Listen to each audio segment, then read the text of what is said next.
बीवी के पास 10 रुपए होते थे तो वो सब मुझ पर खर्च कर देती थी। लेकिन जिस दिन वो प्रेग्नेंट हुई उसी दिन मैंने डिवोर्स लेकर गायब हो गया और ऊपर से उसके नाम एक बड़ा कर्ज भी छोड़ गया। कर्जदारों से बचने के लिए वो पेट से थी फिर भी हर रोज छुपती रही।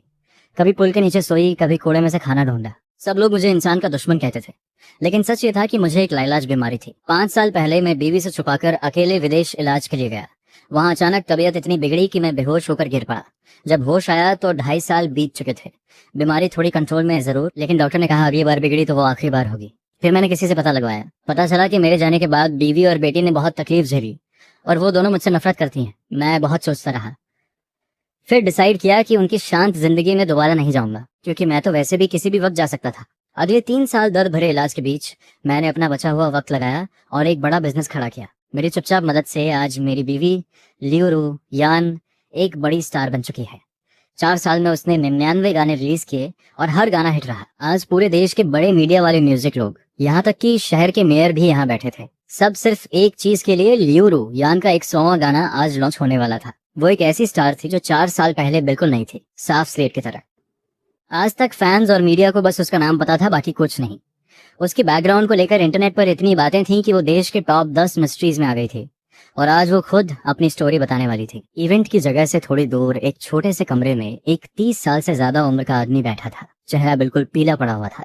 वो स्क्रीन पर लाइव देख रहा था। वो आदमी मैं था, जो रू यान से सबसे ज्यादा प्यार करता था और जिसने उसे सबसे ज्यादा तकलीफ दी थी। आज रू यान का 100वां गाना था और शायद उसे आखिरी बार देखने का मौका था। अब ज्यादा वक्त नहीं बचा था, इसीलिए आया था। बस एक बार, आखिरी बार उसे देखना चाहता था। बिना किसी अफसोस की आंखें बंद करनी थी। मेरे हाथ में एक डायरी थी, उस पर बड़े बड़े अक्षरों में लिखा था, रद्दी मर्द की डायरी। उसमें हम दोनों की मुलाकात से लेकर अब तक की सारी बातें थीं, सब कुछ। चाहता था कि आंखें बंद होने से पहले एक बार फिर उसके साथ बिताए हुए हर पल को याद कर लूं। अब बीमारी इतनी बढ़ चुकी थी कि सिर्फ 3 महीने बचे थे। मुझे तकलीफ में देखकर मेरे सबसे पक्के यार शितो ने मेरी पीठ थपथपाई। वो बोला, कौन सोच सकता था कि म्यूजिक की दुनिया का इतना बड़ा नाम असल में इतना दिलवाला इंसान है। मैंने ऊपर देखा, कुछ बोला नहीं। कौन सा म्यूजिक गॉडफादर? अगर रू यान नहीं होती तो ये गॉडफादर होना भी जरूरी नहीं था। मैंने शितो की बात नहीं पकड़ी, बस धीरे धीरे आंखें बंद हो गई। सच में बहुत नींद आ रही थी। आजकल ऐसा ही होता था, थोड़ी देर जागो फिर लंबी नींद। जिसे देखना था देख लिया, अब लगा कि इस बार ठीक से सो सकूंगा। शितो ने मुझे सोते हुए देखा, मेरे हाथ से डायरी उठाई, फिर पास खड़े एक बंदे को इशारा किया कि मुझे कमरे में ले जाए और वो खुद डायरी लेकर सीधे इवेंट के बीच में चला गया। वो मेरा सबसे पक्का यार था। मैंने उससे कहा था कि कोई भी बहाना बनाकर सारी प्रॉपर्टी रू यान को दे दे, लेकिन उसे कभी सच मत बताना। शितो ने हमेशा मेरी बात मानी थी, लेकिन इस बार वो नहीं मानना चाहता था। इवेंट में एक रिपोर्टर खड़ा हुआ, उसने पूछा, रू यान, क्या आपने 100वें गाने पर ये बात शेयर करना चूज किया क्योंकि ये गाना उसी स्टोरी पर है? इस नए गाने का थीम क्या है, कुछ पहले बता सकती हैं? लियोरू यान ने हल्का स्माइल दिया, फिर खुद को संभाला और धीरे से बोली, हाँ बिल्कुल, इस गाने का थीम है अफसोस और चूक जाना। तभी एक जोरदार हंसी गूंजी। एक बंदे की आवाज आई, वाह अच्छा थीम है। रू यान, क्या आपको उस रद्दी मर्द को छोड़ने का अफसोस है या सच में भूल चुकी हैं उसे? सब लोगों ने पलट कर देखा। एक 303 5 साल का आदमी खड़ा था। चेहरे पर काफी थकान और उम्र के निशान थे। लियोरू यान ने भौहें सिकोड़ी। भूल चुकी हूँ, जब भी याद आता है खुद पर शर्म आती है। उस बंदे ने मजे से कहा, तो फिर क्या रू यान को ये डायरी याद है? हाँ, वो शितो था। उसने हाथ ऊंचा किया। डायरी पर लिखा था, रद्दी मर्द की डायरी। कैमरास की फ्लैशेस से वो 4 शब्द चमके। लियोरू यान ने ऊपर देखा। पुरानी, थोड़ी पीली पड़ चुकी डायरी देखकर उसका दिल एक झटके से हिल गया। होंठ दांतों तले दब गए, आंखों में कुछ उतर आया। वो डायरी उसे बहुत अच्छे से पहचानती थी। रद्दी मर्द की डायरी, वो 4 शब्द उसी ने अपने हाथ से एक एक करके लिखे थे। ये डायरी तुम्हें कहाँ से मिली? रू यान ने पूछा।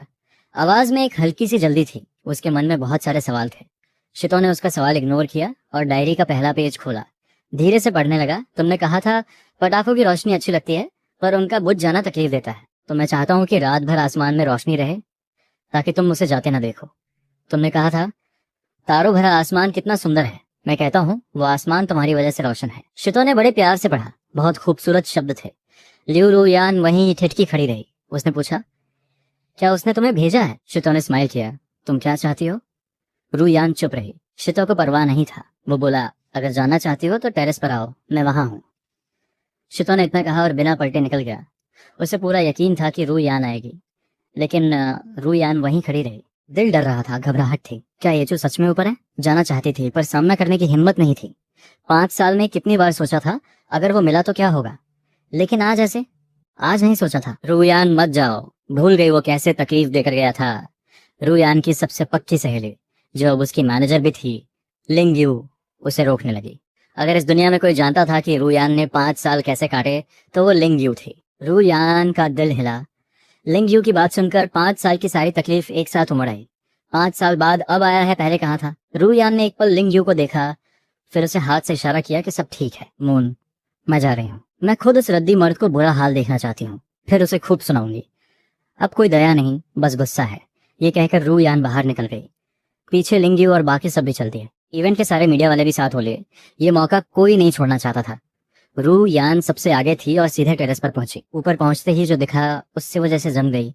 आंखें बड़ी हो गईं। चारों तरफ लाइट्स थीं, लेकिन वो रैंडम लाइट्स नहीं थी। वो उन फिल्म्स के सीन्स थे जो कभी हम दोनों ने साथ देखी थी। तब पैसे कम थे, एक लैपटॉप, एक सोफा और हम दोनों, बस यही था सब। रूयान को रोना बहुत आता था। कोई टचिंग सीन आता, आंसू बहने लगते और फिर वो सीन वापस करवाती और दोबारा रोती। उस वक्त मैं उसे छोटी सी बेवकूफ कहता और बिना थके उसके साथ बार बार वही सीन देखता। लेकिन आज वो रो नहीं पा रही थी। बस इतना ही, इतने से मुझे टच करने की कोशिश कर रहे हो? रूयान ने शितो की पीठ को चिल्लाकर कहा। अब उसे लगभग यकीन हो गया था कि ये सब येचू का किया हुआ है, क्योंकि ये सब बातें सिर्फ उसे पता थी। पर हंसी आती है, 5 साल पहले जब मैं पागलों की तरह ढूंढ रही थी, तब कहाँ था? शितो ने कोई जवाब नहीं दिया। वो झुका और लाइटर से जमीन पर रखी एक पटाखा जलाई। एक जोरदार आवाज हुई। पटाखा आसमान में छूटा और रात के अंधेरे में एक रंगीन रोशनी फैल गई। जैसे ही वो पटाखा फटा और बुझने लगा, चारों तरफ से और आवाजें आने लगी। फिर हर तरफ से पटाखे उठे। देखते देखते पूरा आसमान रोशन हो गया। हर दिशा में बस रंगीन रोशनी थी। पूरा शहर उस रात पटाखों में डूब गया। इतना बड़ा फायरवर्क शो पहले कभी नहीं हुआ था। हर तरफ कपल्स एक दूसरे के साथ खड़े होकर आसमान देख रहे थे, जैसे ये सब उन्हीं के लिए था। धीरे धीरे आसमान में 5 शब्द उभरे, जिन्हें सब देखते रह गए। रूयान, मैं तुमसे प्यार करता हूँ। बड़ा सिंपल था, लेकिन एकदम सीधा दिल तक पहुंचता था। ये देखते ही सब समझ गए कि ये पूरा शो किसके लिए था। लिऊ रू यान का दिल थोड़ा पिघला। अगर सच में प्यार न होता तो कोई ऐसे नहीं भूलता। वो रात लोहरी की थी। उसने कहा था कि काश ये रोशनी कभी ना बुझे, तो उसे याद था। उसकी उस बेपरवाह बात को याद रखा और उसके लिए पूरे शहर को जगमगा दिया। पटाखे अभी जल ही रहे थे कि आसमान में कुछ और बदलाव हुआ। एक आदमी आंखें मलते हुए ऊपर देखने लगा। उसे लगा जैसे नजर धोखा दे रही है। बोला, ये तारे कैसे आ गए? आज तो बादल थे। नहीं, वो तारे नहीं थे। हजारों स्काई लैंटर्न्स एक साथ आसमान में उड़े थे, जो तारों जैसे लग रहे थे। सब हैरान थे, इतने लैंटर्न्स, इतने लोग एक साथ, ये कैसे हुआ? पटाखों और लैंटर्न्स की रोशनी से पूरा शहर जगमगा रहा था। रूयान की आंखें भर आईं। बाकी सबको बस खूबसूरती दिखी। उसे दिखा वो दर्द जो इसके पीछे था। बीमार बॉडी के साथ एक एक महीने मेहनत की, कितनी बार दर्द से उठ नहीं पाया होगा, फिर भी खुद किया। वो अब उसे खुद को बदलते हुए नहीं देख सकता। ऊपर देखो, किसी ने कहा। रूयान ने नजर उठाई। आसमान में रूयान, मैं तुमसे प्यार करता हूँ, अब एक सवाल बन चुका था। रूयान, अफसोस है। रूयान कुछ समझ पाती इससे पहले टेरेस पर म्यूजिक बजने लगा। पलट कर देखा, शितो हाथ में माइक लेकर चला रहा था। ये ट्यून पहचानती हो? रूयान ने माइक लिया। आंसू फिर आ गए। कैसे नहीं पहचानती? यही तो आज का 100वां गाना था। काश तुम होते। रूयान ने बिना ड्रामा के गाना शुरू कर दिया। उसकी आवाज पानी जैसी नर्म थी, उदासी जैसे बह रही थी। पूरा टेरेस जैसे रुक गया। किसी ने फोन नहीं उठाया। सब भूल गए कि आज यही गाना सुनने आए थे। रूयान की भारी आवाज हर कोने में फैल गई। काश तुम होते मेरे साथ आखिर तक। साथ चले थे पर उस मोड़ पर बिछड़ गए। शुक्रिया जो तुमने एक बार मेरा हाथ थामा था। वो छुअन अभी भी महसूस होती है। लोगों को समझ आ गया कि इस गाने का थीम अफसोस और चूक जाना क्यों है। प्यार के गाने दिल की नरम जगह को छू ही लेते हैं। काश तुम होते पर शुक्रिया जो थे, ये वो बात है जो बहुत से रिश्तों का आखिरी सच होती है। लोग तालियां बजाने लगे। देश को एक और बड़ा गाना मिल गया था। तालियों के बीच रूयान रोते रोते गाती रही। गाना खत्म हुआ। वो पलटी और उस जानी पहचानी शक्ल को ढूंढने लगी। उसे पूछना था कि आखिर उसने उसे इस तरह हरा क्यों दिया। मत ढूंढो, वो यहाँ नहीं है, शितो ने शांत आवाज में कहा। उसने रूयान की बेचैनी देख ली थी। जानता था वो किसे ढूंढ रही है। क्या तुम्हें टच हुआ? या अभी भी उससे प्यार है? शितो ने सीधे पूछा। बिल्कुल सीधा सवाल। रूयान चुप रही। पूरा बदन कांप रहा था। टच कैसे न होती? वो प्यार था। ये सब उसके जवान दिल के सपने थे। कोई कैसे बेअसर रहता? रूयान, उन पर भरोसा मत करो। भूल गई वो तुमने कैसी तकलीफ झेली। वो तो एक परजीवी है। अब देख रहा है कि तुम फेमस हो गई तो इन ट्रिक्स से तुम्हें फंसाने आ गया है, और एक बार माफ किया तो वो तुम्हारा सब कुछ चूसेगा। लिंगू की बात सुनकर आसपास खड़े लोग भी हाँ में हिलाने लगे। शितो के कानों तक भी ये सब पहुंचा। उसका चेहरा सख्त हो गया। इन लोगों पर गुस्सा आया जो बिना कुछ जाने इतनी बड़ी बड़ी बातें कर रहे थे। लेकिन भीड़ में एक दो समझदार लोग भी होते हैं। थोड़े बड़े उम्र के एक रिपोर्टर ने कहा, रद्दी है या नहीं ये मैं नहीं जानता, उसके इरादे क्या हैं ये भी नहीं कह सकता, लेकिन एक बात है, ये आदमी गरीब नहीं लगता और पैसों के लिए भी नहीं आ लगता। तुमने सोचा है आज रात के पटाखों का खर्च क्या होगा? उन्होंने पूछा। जहां तक मुझे पता है आज जो फायरवर्क्स जलाए गए वो सब सिटी की सबसे बड़ी फायरवर्क्स कंपनी के प्रीमियम पीसेस थे। एक का दाम 4 डिजिट्स में है। फिर जितनी देर और जितने बड़े स्केल पर हुआ उसे देखकर कहूंगा कम से कम 500 करोड़ तो होगा ही। ये फिगर सुनते ही पूरी भीड़ एकदम चुप हो गई। सबने सोचा था खर्च जरूर हुआ होगा, लेकिन जब असली नंबर सुना तो दंग रह गए। जिसके पास इतना पैसा हो वो किसी का सहारे वाला कैसे हो सकता है? शितो की नजर अब भी रू यान पर टिकी थी। वो जानना चाहता था कि रू यान क्या सोचती है। रू यान के होठों पर हल्का स्माइल आया। बोली, पटाखे चाहे कितने भी सुंदर हों बुझ जाते हैं, जो बीत गया वो बीत गया, है ना रू यान जी? क्या आपको येचू पर भरोसा नहीं है, या आपको लगता है उसने कभी प्यार नहीं किया? प्यार? उस कमीने को क्या हक है? सुनो, उस कमीने को बाहर बुलाओ। मैं वादा करती हूँ बस कान नहीं पकड़ूंगी। लिंगयू फिर बीच में आ गई। इन 5 सालों में रू यान ने क्या क्या झेला लिंगयू ने खुद देखा था। कितनी बार दर्द में थी, कितनी बार डरी, फिर भी अकेले खड़ी रही। और अब ये शितो आकर प्यार की बात करे। शितो ने लिंगयू को इग्नोर किया। उसकी नजर सिर्फ रू यान पर थी। वो रू यान का जवाब सुनना चाहता था। वो लिंगयू को समझता था। लिंगयू ने 5 साल रू यान के साथ गुजारे थे। उसका गुस्सा सही था, लेकिन शितो ने भी 5 साल येचू के साथ गुजारे थे। उसे पता था येचू उस औरत से कितना प्यार करता है, इसीलिए वो जानना चाहता था कि रू यान के दिल में नफरत के अलावा थोड़ी सी भी जगह बची है उसके लिए, बस थोड़ी सी भी। तो शितो को लगता उसके यार ने जो किया वो सब सार्थक था। रू यान का दिल थोड़ा हिला। शितो का सवाल बहुत गहरा था, कुछ चुभा जैसे अंदर, लेकिन चेहरे पर कोई भाव नहीं आया। इतने सालों की ट्रेनिंग थी, हंसी खुशी में दुख तकलीफ में कुछ जाहिर नहीं होने देती थी। इस बार मेरे लिए येचू बस एक अजनबी है। हम दोनों अपनी अपनी राह पर। सबसे अच्छा यही है कि कभी कांटेक्ट ना हो। शितो ने हल्का स्माइल किया। उसे अपने यार के लिए बहुत बुरा लगा। रूयान, कुछ चीजें जो दिखती हैं वो सच नहीं होती, और जो चीज अभी कीमती है अगर उसे संभाला नहीं तो बाद में बहुत पछताओगी। उसके लिए पूछता हूँ, ये कभी नहीं होगा, कभी नहीं, रूयान ने सख्ती से कहा। तभी 4 साल पहले लिंगयू ने अचानक जोर से बोलकर रूयान को रोका। रूयान ने पलटकर उसका हाथ थामा, उसे आंखों से इशारा किया कि सब ठीक है। फिर बोली, लिंगयू, हम वैसे भी ये बात छुपाने वाले नहीं थे। आज मैं सबको बताऊंगी कि उस रद्दी मर्द ने उस वक्त क्या किया था। सब चुप हो गए। रूयान ने माइक उठाया। आवाज थोड़ी भारी थी। एक एक शब्द धीरे से बोला। तोड़ने के बाद मैंने 2 बार येचू को ढूंढा। पहली बार तोड़ने के 2 महीने बाद, क्योंकि मुझे पता चला था कि मैं प्रेग्नेंट हूँ। पूरा हॉल सन्न हो गया। सच सुनकर कोई चुप ना रह सका। भीड़ की आवाजें उठने लगी। रूयान ने हाथ उठाया। लोग धीरे धीरे शांत हो गए। फिर उसने आगे कहा, हाँ सही सुना, मैं प्रेग्नेंट थी। जब पता चला मैं पागलों की तरह येचू को ढूंढने लगी, क्योंकि उस वक्त पुरानी तकलीफ छोटी लगने लगी थी। बस एक ही ख्वाहिश थी कि मेरे बच्चे का बाप हो, मेरी बेटी को एक पूरा परिवार मिले, चाहे वो बाप कितना ही बेकार क्यों ना हो। मैंने येचू को अनगिनत कॉल्स किए, मैसेजेस भेजे, हर साझे दोस्त तक पहुंची, लेकिन येचू की तरफ से कोई खबर नहीं आई। मैं टूट गई। खुद को समझाने लगी। सोचा जरूर कोई मजबूरी होगी, लेकिन तभी एक दोस्त ने बताया कि उसने येचू को किसी लड़की के साथ होटल से निकलते देखा। उस पल मेरा दिल पूरी तरह टूट गया। समझ आया गलती मेरी थी। मैं तो बस उसकी खुशी में रुकावट थी। रद्दी मर्द, इस दुनिया में ऐसे घटिया इंसान भी होते हैं। भीड़ में उससे की आवाजें उठी। लिवरू यान ने आगे कहा, उसे पता है या नहीं, इससे फर्क नहीं पड़ता, वो जानने का हकदार भी नहीं है। आखिरकार मैंने तय किया कि बच्चा रखूंगी, येचू के लिए नहीं, बल्कि इसलिए कि मैं एक माँ थी। मुझे अपने पेट में अपने खून का एहसास था। बच्चे का कोई कसूर नहीं था और मैं उससे प्यार करती थी। इस बच्चे की वजह से मेरे माँ बाप ने मुझसे मुंह फेर लिया, घर से निकाल दिया।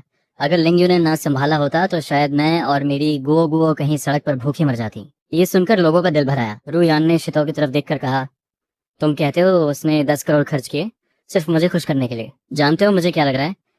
मुझे घिन आ रही है। कमीना, इतनी ताकत थी तो जब मुझे सबसे ज्यादा जरूरत थी तब कहाँ था? गोगो को जब सबसे ज्यादा जरूरत थी अपने बाप की तब कहाँ था? क्या अब जब दुनिया देख रही है याद आई मुझे वो हकदार है? ये सुनकर शितो का मन हुआ कि सब सच बोल दे, लेकिन उसने वादा किया था बीमारी का राज न खुलेगा।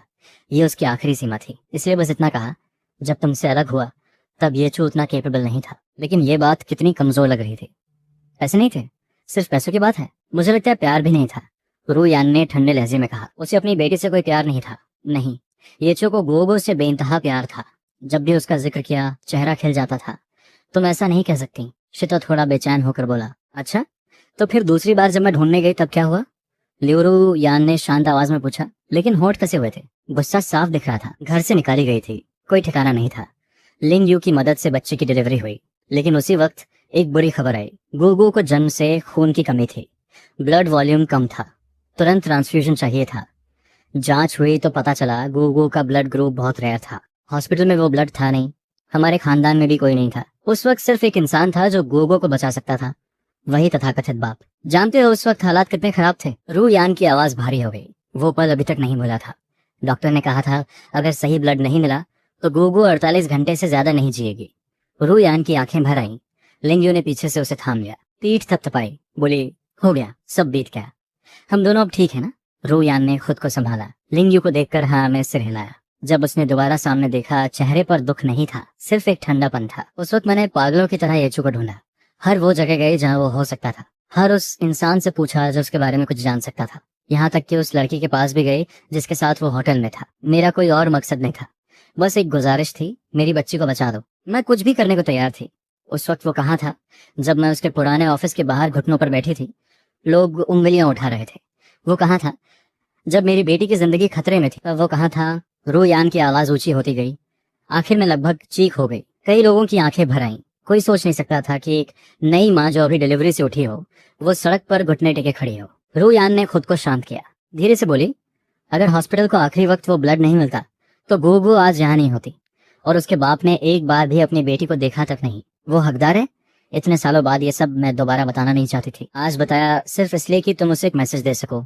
उससे कहना हमेशा के लिए मेरी जिंदगी से दूर रहे, मुझे उसकी जरूरत नहीं, और प्लीज वो दोबारा मुझे डिस्टर्ब न करे। शितो ने एक कड़वी हंसी ली। रू यान की तरफ देखा जो शांत दिखने की कोशिश कर रही थी। उसकी नफरत हड्डियों तक उतरी हुई थी। कौन सही कौन गलत कोई नहीं बता सकता। येचू के पास लाखों वजहें रही होंगी, लेकिन उसने इस बेमिसाल लड़की को जो जख्म दिए वो मिटने वाले नहीं। शायद वो आया भी था। शितो ने डायरी खोली। 13 मई 2016 की एंट्री, वही रात जब गोगो का ऑपरेशन हुआ था। शितो धीरे से पढ़ने लगा। आज मौसम अच्छा था। थकी हुई बॉडी लेकर पहली बार अपनी बेटी को देखा। मेरा नाम येचू है। एक बेकार बॉयफ्रेंड और एक बेकार बाप। बेटी, पहली बार जब तुम्हें देखा दिल पिघल गया। कितनी छोटी हो और कितनी प्यारी। एक रिश्ते की कशिश थी, बस तुम्हें गोद में उठाने का मन था। लेकिन जैसे ही हाथ आगे बढ़ाया डॉक्टर ने रोक दिया। बोले तुम्हारी बेटी ऊपर वाले की खास बच्ची है। उसने इतना प्यार किया कि थोड़ा ज्यादा ही ले लिया, इसलिए जन्म के वक्त बहुत कमजोर है। दुनिया की कोई धूल उसे नहीं लगनी चाहिए। बड़े गुस्से वाले भगवान। मेरा हाथ हवा में ही रुक गया। उस वक्त मेरा मन था कि डॉक्टर से कहूँ शायद ये जिंदगी में तुम्हारे सबसे करीब आने का मौका है। यही एकमात्र मदद है जो तुम्हारा बाप कर सकता है। इस डॉक्टर ने अपने बाप की एकमात्र मौका छीन ली थी तुम्हें गोद लेने का। किसी बात के लिए ये कितना कठिन रहा होगा, लेकिन मुझे ज्यादा दुख नहीं हुआ, क्योंकि मैं जानता था जल्द ही हम एक हो जाएंगे। मेरा खून तुम्हारे अंदर होगा हमेशा के लिए। क्या ये किसी और तरह की हिफाजत नहीं है? अगर कभी तुम्हें आज की बात पता चले तो याद रखना, बाप तुमसे प्यार करता है। इतना सुनते ही रू यान चीख उठी। नहीं, ये हो नहीं सकता। गोगो को ब्लड देने वाला वो नहीं हो सकता। नहीं, बिल्कुल नहीं। रू यान मानने को तैयार नहीं थी। उसके मन में येचू की इमेज एक पत्थर दिल इंसान की थी, और अब अचानक सुनना कि उसी ने बेटी की जान बचाई, ये उसके दिमाग में नहीं माना। रू यान को हॉस्पिटल की वो रात याद आई। खून था नहीं कहीं, वो हार मान चुकी थी। तभी डॉक्टर का फोन आया। बोले किसी भले इंसान ने आकर ब्लड दे दिया है, वो भी सेम रेयर ब्लड ग्रुप। लियो रू यान जानती थी ये ब्लड कितना रेयर था। उसने पढ़ा था कि देश में दशकों से ऐसा कोई केस नहीं मिला था, लेकिन उस खुशी में उसने ज्यादा नहीं सोचा। लगा ऊपर वाले को उस पर तरस आया। बाद में रू यान ने उस इंसान को ढूंढने की कोशिश भी की, लेकिन हॉस्पिटल ने बताया कि वो जा चुका था और अपना नाम नहीं छोड़ना चाहता था। अब सोचे तो बहुत कुछ मिलता जुलता था, लेकिन चाहे सच हो या ना हो, रू यान इसे मान नहीं सकती थी। इतने साल की नफरत के बाद अचानक सुनो कि सब गलत था, ये पूरी जिंदगी का हिलना था। हॉल में कोई नहीं बोला। सब समझ रहे थे कि डायरी में जिसका जिक्र था वो येचू ही था। शितो ने आगे पढ़ा। बेटी, बाप और माँ दोनों तुमसे बहुत बहुत प्यार करते हैं। बस बाप तुम्हारे साथ नहीं रह सकता। तुम धीरे धीरे बड़ी होगी, एक दिन बड़ी हो जाओगी। उस दिन अगर हो सके तो सपने में बताना बाप को कि तुम ठीक हो, और जब बड़ी हो जाओ तो माँ की बात जरूर मानना। माँ इस दुनिया में सबसे ज्यादा तुमसे प्यार करती है। वो इस दुनिया की सबसे खूबसूरत, सबसे नर्म दिल, सबसे अच्छी इंसान है। दुनिया के सारे अच्छे शब्द भी उसे बयान करने के लिए काफी नहीं। ऐसी माँ मिली है तुम्हें, बाप को बड़ी तसल्ली है। काश एक बार और देख पाता तुम्हें, लेकिन बाप को माँ की भी फिक्र है। उसने तुम्हारे लिए बहुत तकलीफ उठाई। तुम ठीक हो जाओ और बाप की जगह माँ का ख्याल रखना, माँ को संभालना बाप की एक गुजारिश है। और आखिर में बाप ने एक गाना लिखा है, माँ की बात मानो। अगर कभी वो गाना सुनो तो याद रखना वो बाप का प्यार है। बाप तुमसे प्यार करता है। पूरे हॉल में हलचल मच गई। क्या? माँ की बात मानो? वो तो रू यान का पुराना हिट गाना है। हाँ, वो गाना येचू ने लिखा था। किसी को याद है उस गाने पर नाम किसका था? मुझे याद है, उस पर कोई कंपोजर नहीं था। बस यांग गोंग म्यूजिक कंपनी लिखा था। लियू रू यान की आंखें बह रही थी। वो नहीं मानना चाहती थी, लेकिन अंदर से जानती थी गोगो की जान बचाने वाला ये जो ही था, और वही हो सकता था। शितो ने डायरी बंद की, फिर एक कागज निकाला, लियू रू यान के हाथ में दिया। वो 5 साल पुरानी ब्लड डोनेशन स्लिप थी। डोनर की जगह पर साफ लिखा था येचो का नाम। वो लाल अक्षर देखते ही रू यान टूट गई। आंसू रुके नहीं। वो रोई अपने लिए नहीं, गोगो के लिए। दिल दुखा, लेकिन एक छोटी सी तसल्ली भी थी। कम से कम गोगो के बाप ने एक काम तो किया था, वो पूरी तरह बेकार नहीं था। शितो चुप रहा। उसने हॉल में बैठे कुछ लोगों को इशारा किया। तुरंत माँ की बात मानो गाने का इंट्रो शुरू हो गया। सब उसमें खिंच गए। बेटे, क्या तुम्हारे मन में बहुत सारे सवाल हैं? क्यों जब दूसरे कॉन्ग्स पढ़ते हैं तो मुझे ड्राइंग और पियानो सीखना पड़ता है? रू यान की मीठी आवाज गूंजी। गाने के बोल एक बच्चे की जबान में थे, बचपन की शिकायतें जो हर बच्चे की होती हैं। येचू, तुमने ये गाना लिखते हुए गोगो का बचपन इमेजिन किया था? अगर इतना प्यार था तो उसके साथ क्यों नहीं बड़े हुए? तुम्हें पता है, अगर तुम उस वक्त आ जाते, कर्ज में डूबे होते, तो भी मैं तुम्हारे साथ चलती। रू यान के आंसू थम नहीं रहे थे। दिल का सख्त हिस्सा धीरे धीरे पिघल रहा था। गाना जारी रहा। माँ की बात क्यों माननी? बड़े होने पर समझ आएगा ये बात। बड़ा होकर जब समझा तो देखा कि मैं दूसरों से तेज दौड़ता हूँ, ऊंचा उड़ता हूँ। एक दिन सब मेरे कॉमिक्स देखेंगे, सब मेरे लिखे गाने गाएंगे। शितो रो पड़ा। आज पहली बार उसे वो पल याद था जब येचू ने ये गाना लिखा था। लिखते लिखते बातें कर रहा था। बोला था, रू यान की तबीयत तेज है, गोगो को भी ऐसे ही झेलना पड़ेगा। लेकिन गोगो रू यान को नाराज नहीं करे। रू यान अच्छी माँ है, सबसे अच्छी। इसलिए गोगो को बताना था कि माँ जो भी करती है उसके लिए ही करती है। फिर वो रोने लगा था। आवाज में दर्द था। बोला, मेरे बिना वो दोनों कैसे रहेंगी? गोगो का गुस्सा कौन संभालेगा? रू यान भी गुस्से में है, दोनों झगड़ेंगी तो बीच में कोई नहीं होगा। बस एक गाना काफी नहीं है। और रू यान अगर आगे किसी से मिल गई, अगर गोगो का नया बाप उसे तंग करे, बाप के बिना गोगो का क्या होगा? स्कूल में कहीं कोई तकलीफ तो नहीं होगी ना उसे? और अगर गोगो ने अर्ली लव किया तो? अगर किस्मत में साथ ना दिया और वो किसी ऐसे लड़के से मिली जो उसके अपने बाप जैसा निकला, तो मैं ये सह नहीं पाऊंगा।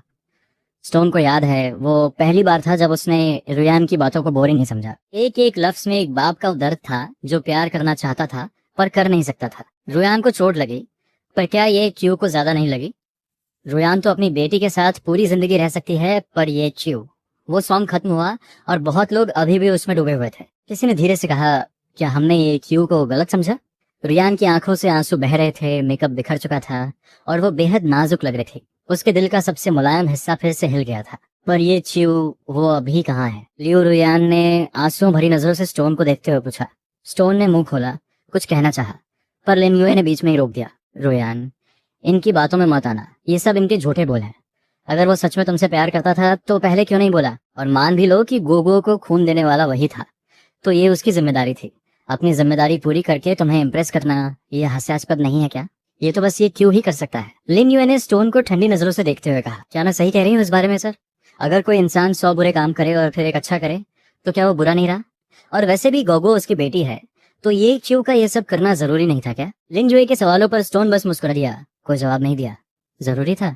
हाँ, बिल्कुल जरूरी था। वो ये क्यों की बेटी है। पर क्या सच में ये इतना आसान था? शायद नहीं। कोई नहीं जानता था कि इस बार खून देने में ये क्यों ने कितना सहा। वो पहले से कैंसर का मरीज था। खून में कैंसर सेल्स न जाएं, इसके लिए उसने खून देने से पहले सबसे कठोर ट्रीटमेंट ली। सिर्फ कीमोथेरेपी नहीं, उससे भी कीमोथेरेपी नहीं, उससे भी आगे। वो ट्रीटमेंट ऐसी थी जो इंसान को जीते जी तड़पा दे। क्या किसी ने महसूस किया है जब सुई हड्डी के आर पार हो जाए और अगर उस वक्त कोई एनेस्थीसिया ना हो? अगर यह भी समझ ना आए तो जरा सोचो, एक लंबी कील जो पूरी ताकत से तुम्हारी जांग से होते हुए हड्डी चीर दे और फिर दूसरी तरफ से खींच ली जाए। ये क्यों ने ऐसे कई पंक्चर्स झेले, और एक बार नहीं, बार बार। खून की क्वालिटी पर असर ना पड़े, इसलिए उसने एनेस्थीसिया तक लेने से मना कर दिया। दांत भींचते भींचते दांत टूट गए, पर उसने एक आवाज तक नहीं निकाली।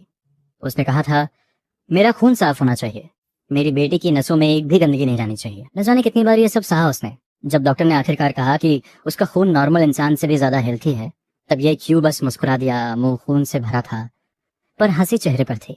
स्टोन ने एक नजर देखा और नजरें हटा ली।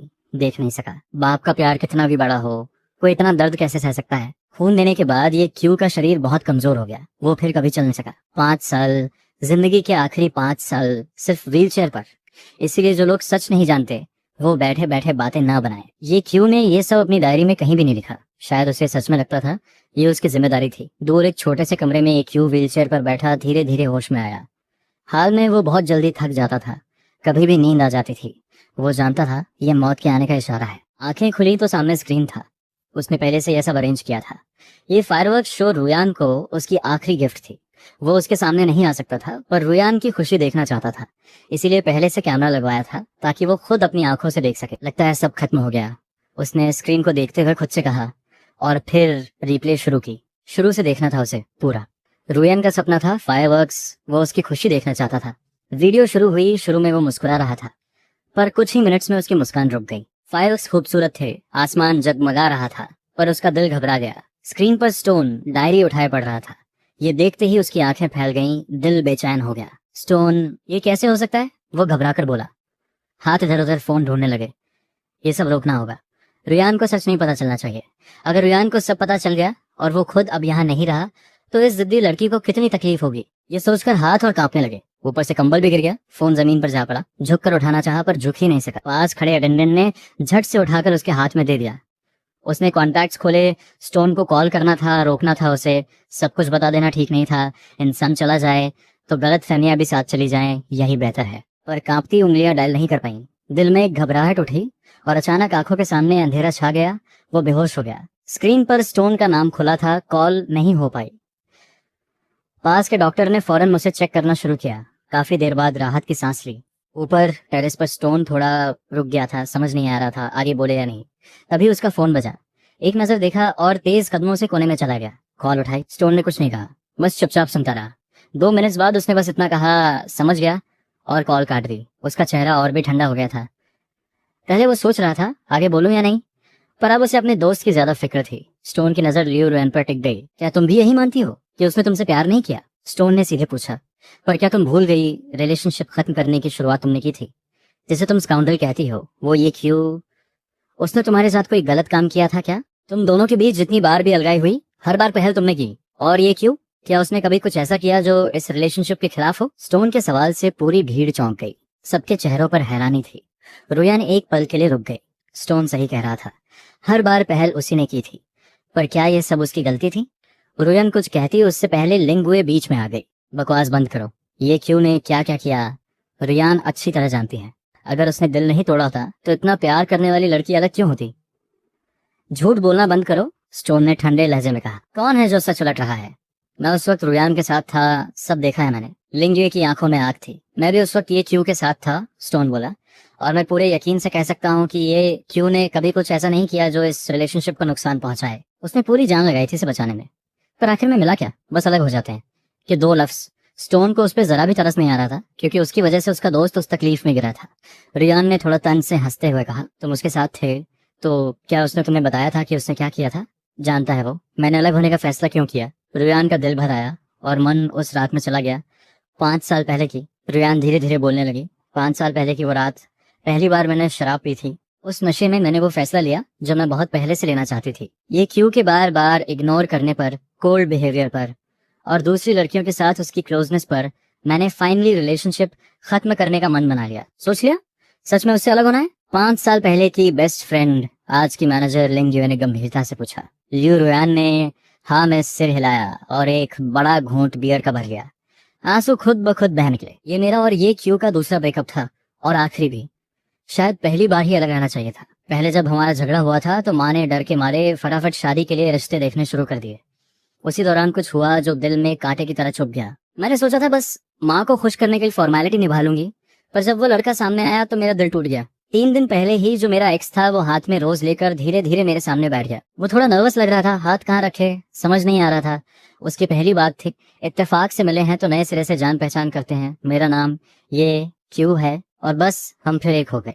पर आज तक मैं ये पूछने की हिम्मत नहीं जुटा पाई कि सिर्फ 3 दिन में उसने नया रिश्ता क्यों ढूंढ लिया था। लियू रुयान ने एक घूंट लेते हुए कहा, मेरा दिल उस वक्त भी दर्द में था। जो इंसान सच में प्यार करता है वो 3 दिन में आगे बढ़ जाता है। मैंने खुद को बार बार समझाया, पर वो बात दिल से गई नहीं। फिर से साथ आने के बाद भी ये च्यू पहले जैसा नहीं था। कई बार वो बहुत देर से घर लौटता था। मुझे अंधेरे से डर लगता है, पर फिर भी मैं हिम्मत करके उसे ढूंढने निकली। यहाँ रुयान की आवाज रुक गई, गला भर आया, और मैंने देखा वो अकेला अपनी गाड़ी में सो रहा था। हंसी आती है ना, वो घर आने के बजाय गाड़ी में सोना पसंद करता था। जानता था मैं इंतजार कर रही हूँ, फिर भी नहीं आया। बताओ, क्या उसे मुझसे प्यार था या शायद नफरत? शायद मैं उसके लिए बस एक लॉन्ग टर्म मील टिकट थी। मैं लियू रुयान ये च्यू की बस एक मील टिकट। रुयान अब रो रहे थे, सिसकते सिसकते बोल रही थी। सच तो यह है कि मुझे पहले से पता था उसका प्यार जा चुका था। वो दूसरी लड़कियों से मिलने जुलने लगा था। एक बार मैंने गलती से उसका फोन देखा। एक लड़की ने लिखा था, तुम उसे कब बताओगे? बताओ भला, वो मुझे क्या बताने वाला था और क्या हो सकता था। जब ये च्यू ने वो मैसेज देखा तो मुस्कुरा दिया। बहुत दिनों बाद ऐसी मुस्कान देखी थी मैंने, जैसी कभी मुझसे बात करते वक्त आती थी। मुझे लगता था वो मुस्कान हमेशा मेरी रहेगी। पर रियान ने एक कड़वी हंसी हंसी, जैसे सब समझ आ गया हो। प्यार दो लोगों का होता है, जब वो नहीं रहा तो अलग हो जाना ही सही था। रियान की बात पूरी हुई और लोगों को कुछ कुछ समझ आने लगा। स्टोन मुस्कुराया, फिर रियान को देखकर बोला, बड़ी बेचारी, बड़ी मजबूर। मेरे पास भी एक ऐसी ही कहानी है। रियान जी सुनना चाहेंगी? लियो रियान की भौहें चढ़ गईं। अभी भी बहाने बनाओगे? ये सब मैं अपनी आंखों से देखा हुआ है, कोई झूठ नहीं। सच और झूठ ये कौन तय करे? स्टोन ने ठंडी मुस्कान के साथ पूछा। बोलने दो, देखते हैं क्या कहता है। मुझे नहीं लगता ये कुछ नया निकालेगा। लिंग युए छिड़कर बोली। स्टोन ने डायरी निकाली, 5 साल पहले का वो पेज खोला और एक एक लफ्ज पढ़ना शुरू किया। 5 साल पहले शादी के लिए रिश्ते मिलने वाली जगह। ये मेरे यहाँ रुकने का तीसरा दिन था। रुयान ने मेरे सारे कॉन्टैक्ट्स डिलीट कर दिए थे और मैं 3 दिनों से बेचैन था। यही मेरी आखिरी उम्मीद थी। रुयान ने बताया था कि उसकी माँ उसे यहाँ शादी के लिए, रिश्ते के लिए बार बार कहती थी। आज आखिरकार किस्मत ने साथ दिया और लियो रुयान दिख गई। उस पल की खुशी और घबराहट बस वो खुद जानता था। पल भर के लिए दिल किया सीधे उसके पास दौड़ा जाऊं, पर डर था कहीं रुयान डर ना जाए। ये उलझन सहना मुश्किल था, पर शुक्र है सब ठीक रहा। रोज लेकर कांपते हाथों से उसके सामने खड़ा हुआ और घबराते हुए बोला, इत्तेफाक से मिले हैं तो नए सिरे से जान पहचान करते हैं। किस्मत ने साथ दिया। रुयान ने हाँ कह दी। हम फिर साथ हो गए। पर रुयान को नहीं पता था उन 3 दिनों ने मुझ पर क्या असर किया था। मैंने कभी उससे ये नहीं कहा कि जब वो गई थी तो मैं कितना टूट गया था। स्टोन ने एक बार पूछा था, जब इतना प्यार था तो आखिर ब्रेकअप क्यों हुआ? मुझे नहीं पता था, सच में नहीं पता था। फिर से साथ आने के बाद मैंने सोचा अब और मैच्योर बनूंगा, जिम्मेदार बनूंगा। उस वक्त हमने म्यूजिक कंपनी शुरू की थी, सारी सेविंग्स लगा दी थी उसमें। कभी कभी खाने के लिए भी रियान पर निर्भर रहना पड़ता था, इसीलिए मैं और मेहनत करने लगा। उसके लिए एक अच्छा फ्यूचर बनाना था। उन दिनों हम अक्सर रात के 2 बजे तक काम करते थे। शायद उसी वक्त मेरी सेहत बिगड़ने लगी। बहुत देर तक काम करता था। रुयान जल्दी सो जाती थी। इतनी रात को लौटता तो डर लगता कहीं उसकी नींद न टूट जाए, इसीलिए कई बार गाड़ी नीचे खड़ी करके उसी में सो जाता था। उसकी प्यारी सी सोने की अदा सोचता तो सपने में भी मुस्कुराहट आ जाती। उससे जुड़ी हर छोटी बड़ी बात मुझे आज भी याद है। मैं उसे सरप्राइज देने की प्लानिंग कर रहा था। मेरे दोस्त जानते हैं मुझे थोड़ा सोशल एंजाइटी है, पर उसके लिए मैंने कई लड़कियों से पूछा कि उसे कौन सी सरप्राइज पसंद आएगी। एक बार एक लड़की ने पूछा, कब बताओगे उसे? मैंने फोन देखा और बस मुस्कुरा दिया, जैसे कोई नया नया प्यार में पड़ा हो। बस थोड़ा और, मैंने जवाब दिया।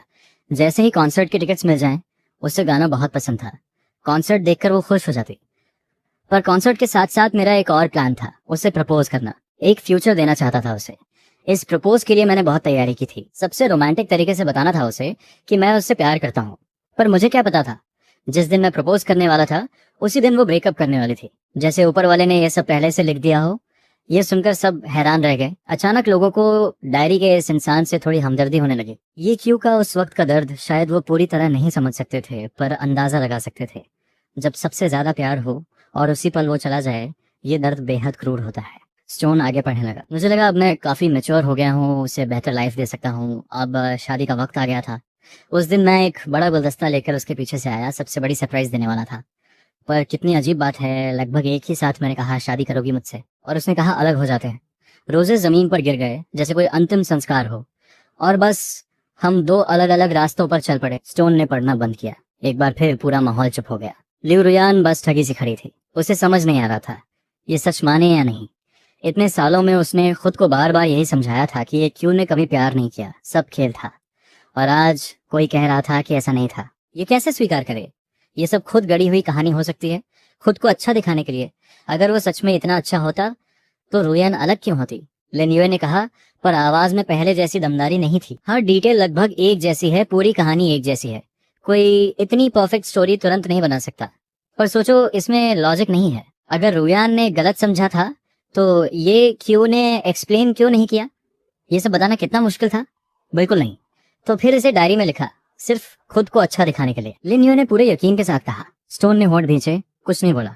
वो कहना चाहती थी कि ये क्यों ने इसलिए एक्सप्लेन नहीं किया क्योंकि उसे कैंसर था, पर स्टोन ने सिर हिलाया। अभी ये बात बताने का वक्त नहीं था।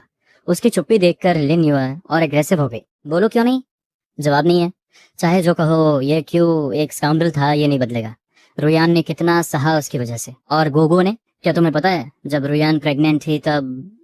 रुको, रुयान ने घबरा कर कहा। नहीं, लिन यूए जोर से बोली। रुयान, मैं तुम्हें जानती हूँ, तुम्हारा दिल फिर से पिघल रहा है, पर याद करो हमने क्या क्या झेला था। वो दिन भूल गई क्या? रुयान ने मुंह खोला, पर कुछ नहीं निकला। लिन यूए सही कह रही थी। दिल सच में नरम पड़ने लगा था। जैसे जैसे डायरी की बातें सुनती गई, दिल का कोई कोना ये क्यों की उस पुरानी वार्मथ को याद करने लगा था। लिनिये को रुयान का यह हाल देखकर और गुस्सा आया। वो किसी भी कीमत पर रुयान को उस इंसान के करीब नहीं जाने देना चाहती थी। बड़ी मुश्किल से यह जिंदगी बनी थी, अभी सब अच्छा होने का था। लिन यूए ने स्टोन की तरफ देखा। स्टोन जी, जवाब नहीं दे पाए तो एक और सवाल। क्या आपको अंदाजा है एक अनमैरिड प्रेग्नेंट लड़की के लिए इस सोसाइटी में जीना कितना मुश्किल होता है? और वो लड़का जिसके बच्चे की माँ बनने वाली हो, वो उस वक्त कहीं नजर ना आए, तो क्या यही उसका प्यार है? स्टोन कुछ कहने लगा, पर लिन यूए ने बीच में ही काट दिया। तुम्हें पता नहीं होगा, मैं बताती हूँ। जब रुयान को पता चला वो प्रेग्नेंट है, तब बच्चा 3 महीने का था। उसके पेरेंट्स ने 2 ही रास्ते दिए, या तो बच्चा गिरा दो या फिर घर छोड़ दो। रुयान उस वक्त बस एक छोटी सी लड़की थी, उसके पास इतनी समझ कहाँ थी। वो बच्चा गिराना नहीं चाहती थी। कई बार हॉस्पिटल के दरवाजे तक पहुंची, पर हर बार उसे लगा जैसे कोई आवाज दे रहा है माँ। वो रोती रही, कह रही थी कि उसका मन नहीं मानता। कोई रास्ता ना देखकर उसने खुद घर छोड़ दिया, किराए का कमरा ढूंढा। सोचा अकेले काम करूंगी, बच्चे को पालूंगी, पर तुम्हारे वो प्यारी एक क्यों ने ये भी छीन लिया। जब रियान को एक ठीक ठाक काम मिला, तभी वो लोन वाले आ गए। उनके हाथ में ये क्यू का लोन कॉन्ट्रैक्ट था और उस पर गारंटर की जगह रुयान का नाम था। उन्होंने कहा ये क्यू गायब हो गया, पैसे कोई नहीं दे रहा, तो रुयान से वसूलेंगे। वो लोग बिल्कुल इंसेंसिटिव थे। रुयान की सब कुछ खंगाल डाला, जॉब, फैमिली, यहाँ तक कि रिश्तेदारों के नंबर्स तक। रुयान के पास पैसे नहीं थे तो उन्होंने उसके पेरेंट्स को परेशान किया, दोस्तों को परेशान किया। रुयान की जॉब भी गई, उसके पास जो थोड़े बहुत पैसे थे वो भी उन्होंने ले लिए। स्टोन जी, क्या आपने कभी सोचा है एक प्रेग्नेंट लड़की रात को पार्क की बेंच पर सोती है? क्या आपने सोचा है एक बाप के बीमार होने पर बेटी बस दूर से एक नजर देखकर लौट जाए? क्या आपने सोचा है एक औरत जब सबने ठुकरा दिया हो तो वो 30वीं मंजिल पे खड़ी हो और नीचे देख रही हो? नहीं, आप नहीं समझ सकते, क्योंकि आप उसके लायक नहीं है। आप बस ये क्यों के एक पिट्ठू हैं, उसके लिए तालियां बजाने वाले। जाइए और अपने मालिक से पूछिए ये कर्ज वो कैसे चुकाएगा। लिन यूए के लफ्ज बेहद कड़वे हो गए थे। साफ था कि उस वक्त की बातें उसके दिल में कितनी गहरी चुभी थी। उसकी बातें सुनकर वहां मौजूद सब लोग हक्के बक्के रह गए। स्टोन ने किसी की बात नहीं सुनी, उसका चेहरा और भी उतर गया। लिन यूए की बातें उसे हर्ट कर रही थीं, पर उससे नहीं, बल्कि उन दिनों की बातों से। हाँ, ये सब उसने सुना था। एक बार ये क्यों ने उसे बताया था, उन दिनों मेरे पास काफी पैसे आ गए थे, पर न जाने कैसे उन लालची लोगों को खबर लग गई। उन्हें किसी ने बता दिया कि मैं मर चुका हूँ और रियान को मेरी बड़ी इनहेरिटेंस मिली है। इसी लालच में उन्होंने वो सब किया जो किसी इंसान को शोभा नहीं देता। पर मैं मरा नहीं था। डॉक्टर्स ने मुझे जिंदगी वापस दी। जब रियान के साथ जो हुआ वो सुना तो एक बार फिर सांस रुकने लगी और फिर मैंने बदला लिया। रियान को तकलीफ देने वाले एक एक इंसान को मैंने जेल भिजवाया, आज भी सजा काट रहे हैं। उस वक्त ये क्यू को ये सब पता नहीं था, सारा दोष उसका नहीं था, स्टोन ने धीमे से कहा। उसने अभी भी ये क्यू की बीमारी वाली बात नहीं बताई। लिन ये रुयान को जानती थी, स्टोन ये च्यू को जानता था। ये च्यू की बीमारी उसकी सबसे बड़ी लिमिट थी। ये च्यू की इजाजत के बिना स्टोन उस बात को छूना नहीं चाहता था। हंसी आती है, लिन यूए ने ठंडे लहजे में कहा। और सुनो, बात यहीं खत्म नहीं होती। जॉब गई तो रियान बेसिक चेकअप्स भी नहीं करवा सकती थी, खाने पीने की कमी थी। इसी वजह से उसकी बेटी को जन्म से ही खून की कमी हो गई और रुयान को भी सीरियस प्रॉब्लम्स हो गई। उस दौरान रुयान को रात भर उल्टियां होती थीं, पूरा शरीर सूजा रहता था और साथ में गोगो की भी देखभाल। रुयान को पर्याप्त न्यूट्रिशन नहीं मिला तो दूध भी नहीं था गोगो के लिए। फॉर्मूला मिल्क लाने के लिए उस बेवकूफ लड़की ने किसी रेस्टोरेंट में बर्तन धोने का काम किया, बर्फीले पानी में ठंडे बर्तन। जानते हो इसका क्या मतलब होता है? जब मैं उसके पास पहुंची और पूछा ये क्यों किया, तो उसने कहा बेवकूफी नहीं, यही काम था जहां गोगो को पीठ पर बांधकर साथ ले जा सकती थी। गोगो की सर्जरी हुई थी, माँ के बिना रह नहीं सकती थी और रुयान ने एक दिन भी रेस्ट नहीं लिया। वो ये क्यों कहा था, तो चाहे उसके पास 1000 मजबूरियां हो, कोई फर्क नहीं पड़ता। लिन यूए ने दर्द और गुस्से से कहा। वो रुयन के लिए लड़ रही थी। जो उस दौर से गुजरे वो कभी माफ नहीं कर सकते। जो दर्द दिया जा चुका है उसका कोई बहाना नहीं होता। स्टोन ने कड़वी मुस्कान के साथ सिर हिलाया। हर बार रुयन या लिन यूए की बात सुनकर उसकी आंखें भर आती थी। कमजोरी नहीं थी, बस सच में बहुत मुश्किल था। इस जिंदगी ने दोनों को बहुत तोड़ा था। दोनों के पास हजार मजबूरियां थी। दोनों बेहद जख्मी थे। रुयान के पास कम से कम ये क्यू का साइलेंट साया था, पर ये क्यू के पास क्या था? जिंदगी काउंटडाउन पर थी, हर पल तड़पन थी और बस अंधेरा था। स्टोन ने डायरी का अगला पेज खोला और धीरे धीरे पढ़ने लगा। 9 सितंबर, यह हमारे अलग होने का पहला दिन है। रात भर नींद नहीं आई। पता नहीं मैंने क्या गलत किया। दीवाने की तरह तुम्हें याद कर रहा हूँ। कल रोजेस लेकर तुम्हारे सामने रोया बच्चे की तरह, पर तुमने कभी नहीं बताया। अलग क्यों होना है? क्या मैं कम काबिल हूँ? बोलो, मैं बदल जाऊंगा। 13 सितंबर, बर्दाश्त नहीं हो रहा। वो रेड एक्सक्लेमेशन मार्क मुझे तंग करता है। जितने भी तरीके से मैसेज भेज सके भेजे। तुम्हारे घर के पास रोज इंतजार किया, पर न तुम्हारा जवाब आया न तुम दिखी। 15 सितंबर, रुयान मैंने फैसला कर लिया है, तुम्हें ढूंढना ही होगा। 5 दिनों में एक बात पक्की हो गई, तुम्हारे बिना मैं नहीं रह सकता। चाहे तुम मुझसे कितना भी नफरत करो, मैं तुम्हें वापस पाऊंगा। इस आधी अधूरी जिंदगी से थक गया हूँ। 30 सितंबर, रुयान माफ करना, मैंने हार मान ली। नहीं, बस थोड़ी देर के लिए, कुछ हेल्थ प्रॉब्लम्स आ गई हैं, पर जल्द ही ठीक हो जाऊंगा। कुछ वक्त के लिए बाहर जाना है, खुद का ख्याल रखना। यहाँ स्टोन रुक गया, फिर डायरी से नजरें उठाकर रुयान को देखा। मुझे नहीं पता क्यों, जब से तुमने उससे ब्रेकअप किया, तुमने उससे जुड़े हर कांटेक्ट को डिलीट कर दिया। वो घर भी छोड़ दिया जहां तुम दोनों साथ रहते थे। वो सफाई देना चाहती थी, पर तुमने उसे कभी मौका ही नहीं दिया। जैसे रूपी आंखें बंद किए हुए थी, आंसू बह रहे थे। शायद उस वक्त वो थोड़ी जोशीली थी, नासमझ थी। सोचती थी कि किसी को डिलीट करो तो यादें भी मिट जाती हैं। सोचती थी कि नजरें चुरा लो तो भूल जाओगे। सोचती थी कि जो आंखों से देखा वही सच होता है। तो उसने फोन बंद किया और अकेले एक ट्रिप पर निकल गई, बिल्कुल उन पुरानी फिल्मों की तरह। ब्रेकअप के बाद अकेले भी ठीक रह सकते हैं, पर क्या सच में ठीक थे? अगर उस वक्त थोड़ी कम जिद होती तो शायद रिजल्ट अलग होता। जैसे धुएं ने जोर से सर हिलाया और खुद को रोका इन सब बातों के बारे में और सोचने से। उनको उनको कोई बीमारी हो गई थी? पत्थर ने जवाब नहीं दिया। वो दे भी नहीं सकता था। उस वक्त हम दोनों को लगा शायद इतना सीरियस नहीं होगा, ट्रीटमेंट से ठीक हो जाएंगे। पर बाद में जो हुआ वो किसी ने सोचा भी नहीं था। पत्थर ने सर झुकाया और डायरी पढ़ना जारी रखा। 30 अक्टूबर, 1 महीना हो गया। मैं वापस आ गई, जैसे धुएं ने उस शहर में वापसी की जहां हम दोनों साथ रहते थे। अब मैं कहीं नहीं जाऊंगी। शायद तुम कभी मेरे नहीं होगे, पर तुम्हारे साथ एक ही आसमान के नीचे सांस लेना और कभी कभी तुम्हारी एक झलक मिल जाए, बस यही मेरी सबसे बड़ी खुशी है इस जिंदगी में। 12 नवंबर, आज मैं चुपके से तुम्हें देखने आई। हॉस्पिटल से चुपके से निकली। आजकल बस सोती रहती हूँ, फिर भी बहुत थकान लगती है। आज थोड़ी होश आई तो बस भागी चली आई तुम्हें देखने। अच्छा हुआ तुमने नोटिस नहीं किया। तुम अभी भी उसी कैफे जाते हो जहां हम जाते थे। अकेली प्लेट देखकर दिल भर आया। 1 दिसंबर, तुम पतले हो गए हो, बहुत तकलीफ हो रही है। 20 दिसंबर, आज इतना दर्द है कि उठ भी नहीं पा रही। बस नए साल तक टिकने दो। नए साल की विश, कोई मिले जो तुमसे प्यार करे, ढेर सारे बच्चे हों, वो शादी जो तुम्हारी हक में थी अगले जन्म में जरूर होगी। माफ करना। नहीं, ये सच नहीं हो सकता। जैसे रूपी बर्दाश्त न हुआ और वो जोर से चिल्लाते हुए उसे रोक दिया। मुझे बताओ उनको क्या हुआ था? ये अगले जन्म वाली बात क्या है? पत्ते रूपी अभी कहाँ है? ये सब मत पढ़ो, पहले बताओ। जैसे रूपी का रोकर बुरा हाल था। डायरी में 2 शब्द साफ लिखे थे, मौत। पत्थर ने जैसे रूपी को देखा, दिल भर आया और अफसोस भी हुआ। अफसोस पत्ते रूपी का था। पत्थर सोच रहा था वो नहीं जानता था उन दिनों पत्ते रूपी ने कैसे वक्त गुजारा होगा। जो इंसान प्यार करता हो वो चला जाए और ऊपर से जिंदगी भी जवाब दे दे, ये तो बहुत क्रूर बात है। और पत्ते रूपी के लिए यह सब सच में हुआ था। अफसोस उसका भी था कि अगर आज जैसे रूपी की ये हालत पत्ते रूपी देख पाती तो शायद उसे थोड़ा सुकून मिलता। ये औरत जिसके लिए उसने सब कुछ किया, कम से कम उसकी परवाह तो करती है। पत्ते रूपी मरी नहीं, वो भी जिंदा है। पत्थर ने धीरे से कहा। तो क्या वो ठीक हो गई? ठीक है, तो मुझसे मिलने क्यों नहीं आई? एक वक्त मैंने उसे बहुत ढूंढा था, उसने जवाब क्यों नहीं दिया? वो अभी कहाँ है? जैसे रूपी बेचैन होकर पूछ रही थी। अब उसे पत्ते रूपी के बारे में सब जानना था। चाहे कितनी भी नाराजगी हो, प्यार तो था और वो आखिरकार उसकी बच्ची की माँ भी थी। पत्थर ने सर हिलाया। अभी थोड़ा स्टेबल है। जवाब क्यों नहीं आया? ये तो किस्मत का खेल है। जब उसने तुम्हें ढूंढा तुम वहां नहीं थी। जब तुमने ढूंढा शायद वो ट्रीटमेंट में थी। ये तो एक बड़ा मजाक है जिंदगी का, जैसे किसी ड्रामा की स्क्रिप्ट हो। बिना कंफ्यूजन के कोई मजा नहीं। अब वो तुम्हारे पास क्यों नहीं आई? उसका जवाब डायरी नहीं मिलेगा। पत्थर ने फिर से डायरी खोली। 15 जनवरी, एक और महीना बीत गया। जैसे धुएं हम अलग हुए 3 महीने 5 दिन हो गए। आज एक अच्छी खबर देनी है, मेरी सर्जरी सक्सेसफुल रही, यानी कम से कम थोड़ा और वक्त मिला है। बहुत खुश हूँ। एक बार तुमसे मिलना है। जैसे ही बेड से उठ पाऊं आऊंगी। 1 फरवरी, आज मेरी जिंदगी का सबसे गुस्से वाला दिन है। जैसे धुएं, माफ करना, मुझे नहीं पता था तुम पर इतनी मुसीबत आई थी। उन कमीनों से मैंने लोन लिया था पर चुका दिया था, पर उन्होंने रिकॉर्ड रखा और तुम्हें ब्लैकमेल किया। घबराओ जैसे धुएं, मैं उनका हिसाब करूंगी। 22 फरवरी, आज नए साल का पहला दिन है। जैसे धुएं, एक अच्छी खबर, जिन लोगों ने तुम्हें तकलीफ दी थी वो सब जेल में है। मेरी औरत को कोई तकलीफ दे और जीता बचे, ये नहीं होगा। 25 फरवरी, माफ करना, आखिरकार यही फैसला करना पड़ा। जैसे धुएं, अब मैं तुम्हारे पास नहीं आऊंगी, पर मेरा प्यार हमेशा तुम्हारे साथ रहेगा। 1 मार्च, माफ करना, माफ करना, न जाने कितनी बार माफी मांगू तो मन को चैन मिले। आज पत्थर की जबान फिसली, तब पता चला कि तुम प्रेग्नेंट हो।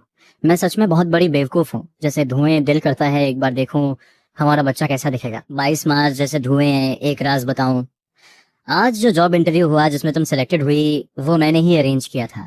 तुम्हें जिंदगी में कभी पता नहीं चलेगा, वरना तुम जरूर कहोगी तुम्हें क्या जरूरत थी। अभी मेरी बॉडी इतनी ठीक नहीं कि तुम्हारा पंच झेल सकूं। वो कंपनी का ओनर मेरा दोस्त है, वो तुम्हारा ख्याल रखेगा और मुझे पूरा यकीन है तुम बहुत अच्छा काम करोगी। All the best. काश एक पंच और खाने का मौका मिलता। 28 अप्रैल आज फिर चुपके से देखने आई, तुम छुट्टी पर थी। हमारा बच्चा जल्दी ही आने वाला है। मैं अचानक बहुत नर्वस हो गई। यही फील होता है माँ बनने से पहले। तुम मुस्कुरा रही थी, बहुत खूबसूरत लग रही थी। 1 मई आज तुम्हारे पेरेंट्स के घर के नीचे आई। बहुत देर सोची पर ऊपर जाने की हिम्मत नहीं हुई। डर लगा कहीं मेरी वजह से तुम्हें तकलीफ न हो। मैं जानती हूँ तुम उनकी माफी कितनी चाहती हो। यह सब मेरी गलती है, पर एक चुपके से काम किया। उनके लिए वो इलेक्ट्रिक स्कूटर लिया जो वो खरीद नहीं पा रहे थे। देखा तुम्हारे पापा मुस्कुराए। सोचती हूँ शायद वो तुम्हें माफ कर देंगे। काश मुझे भी कभी मौका मिले कि मैं उन्हें पापा बुला सकूं। 25 मई आज फ्रूट का बर्थडे है। आज वो इस दुनिया में आई। मैं हॉस्पिटल में ही हूँ पर कोई मुझे देख न पाए। जब फ्रूट की पहली रोने की आवाज आई मेरा पूरा दिल उड़ गया। वो फीलिंग शब्दों में नहीं आती।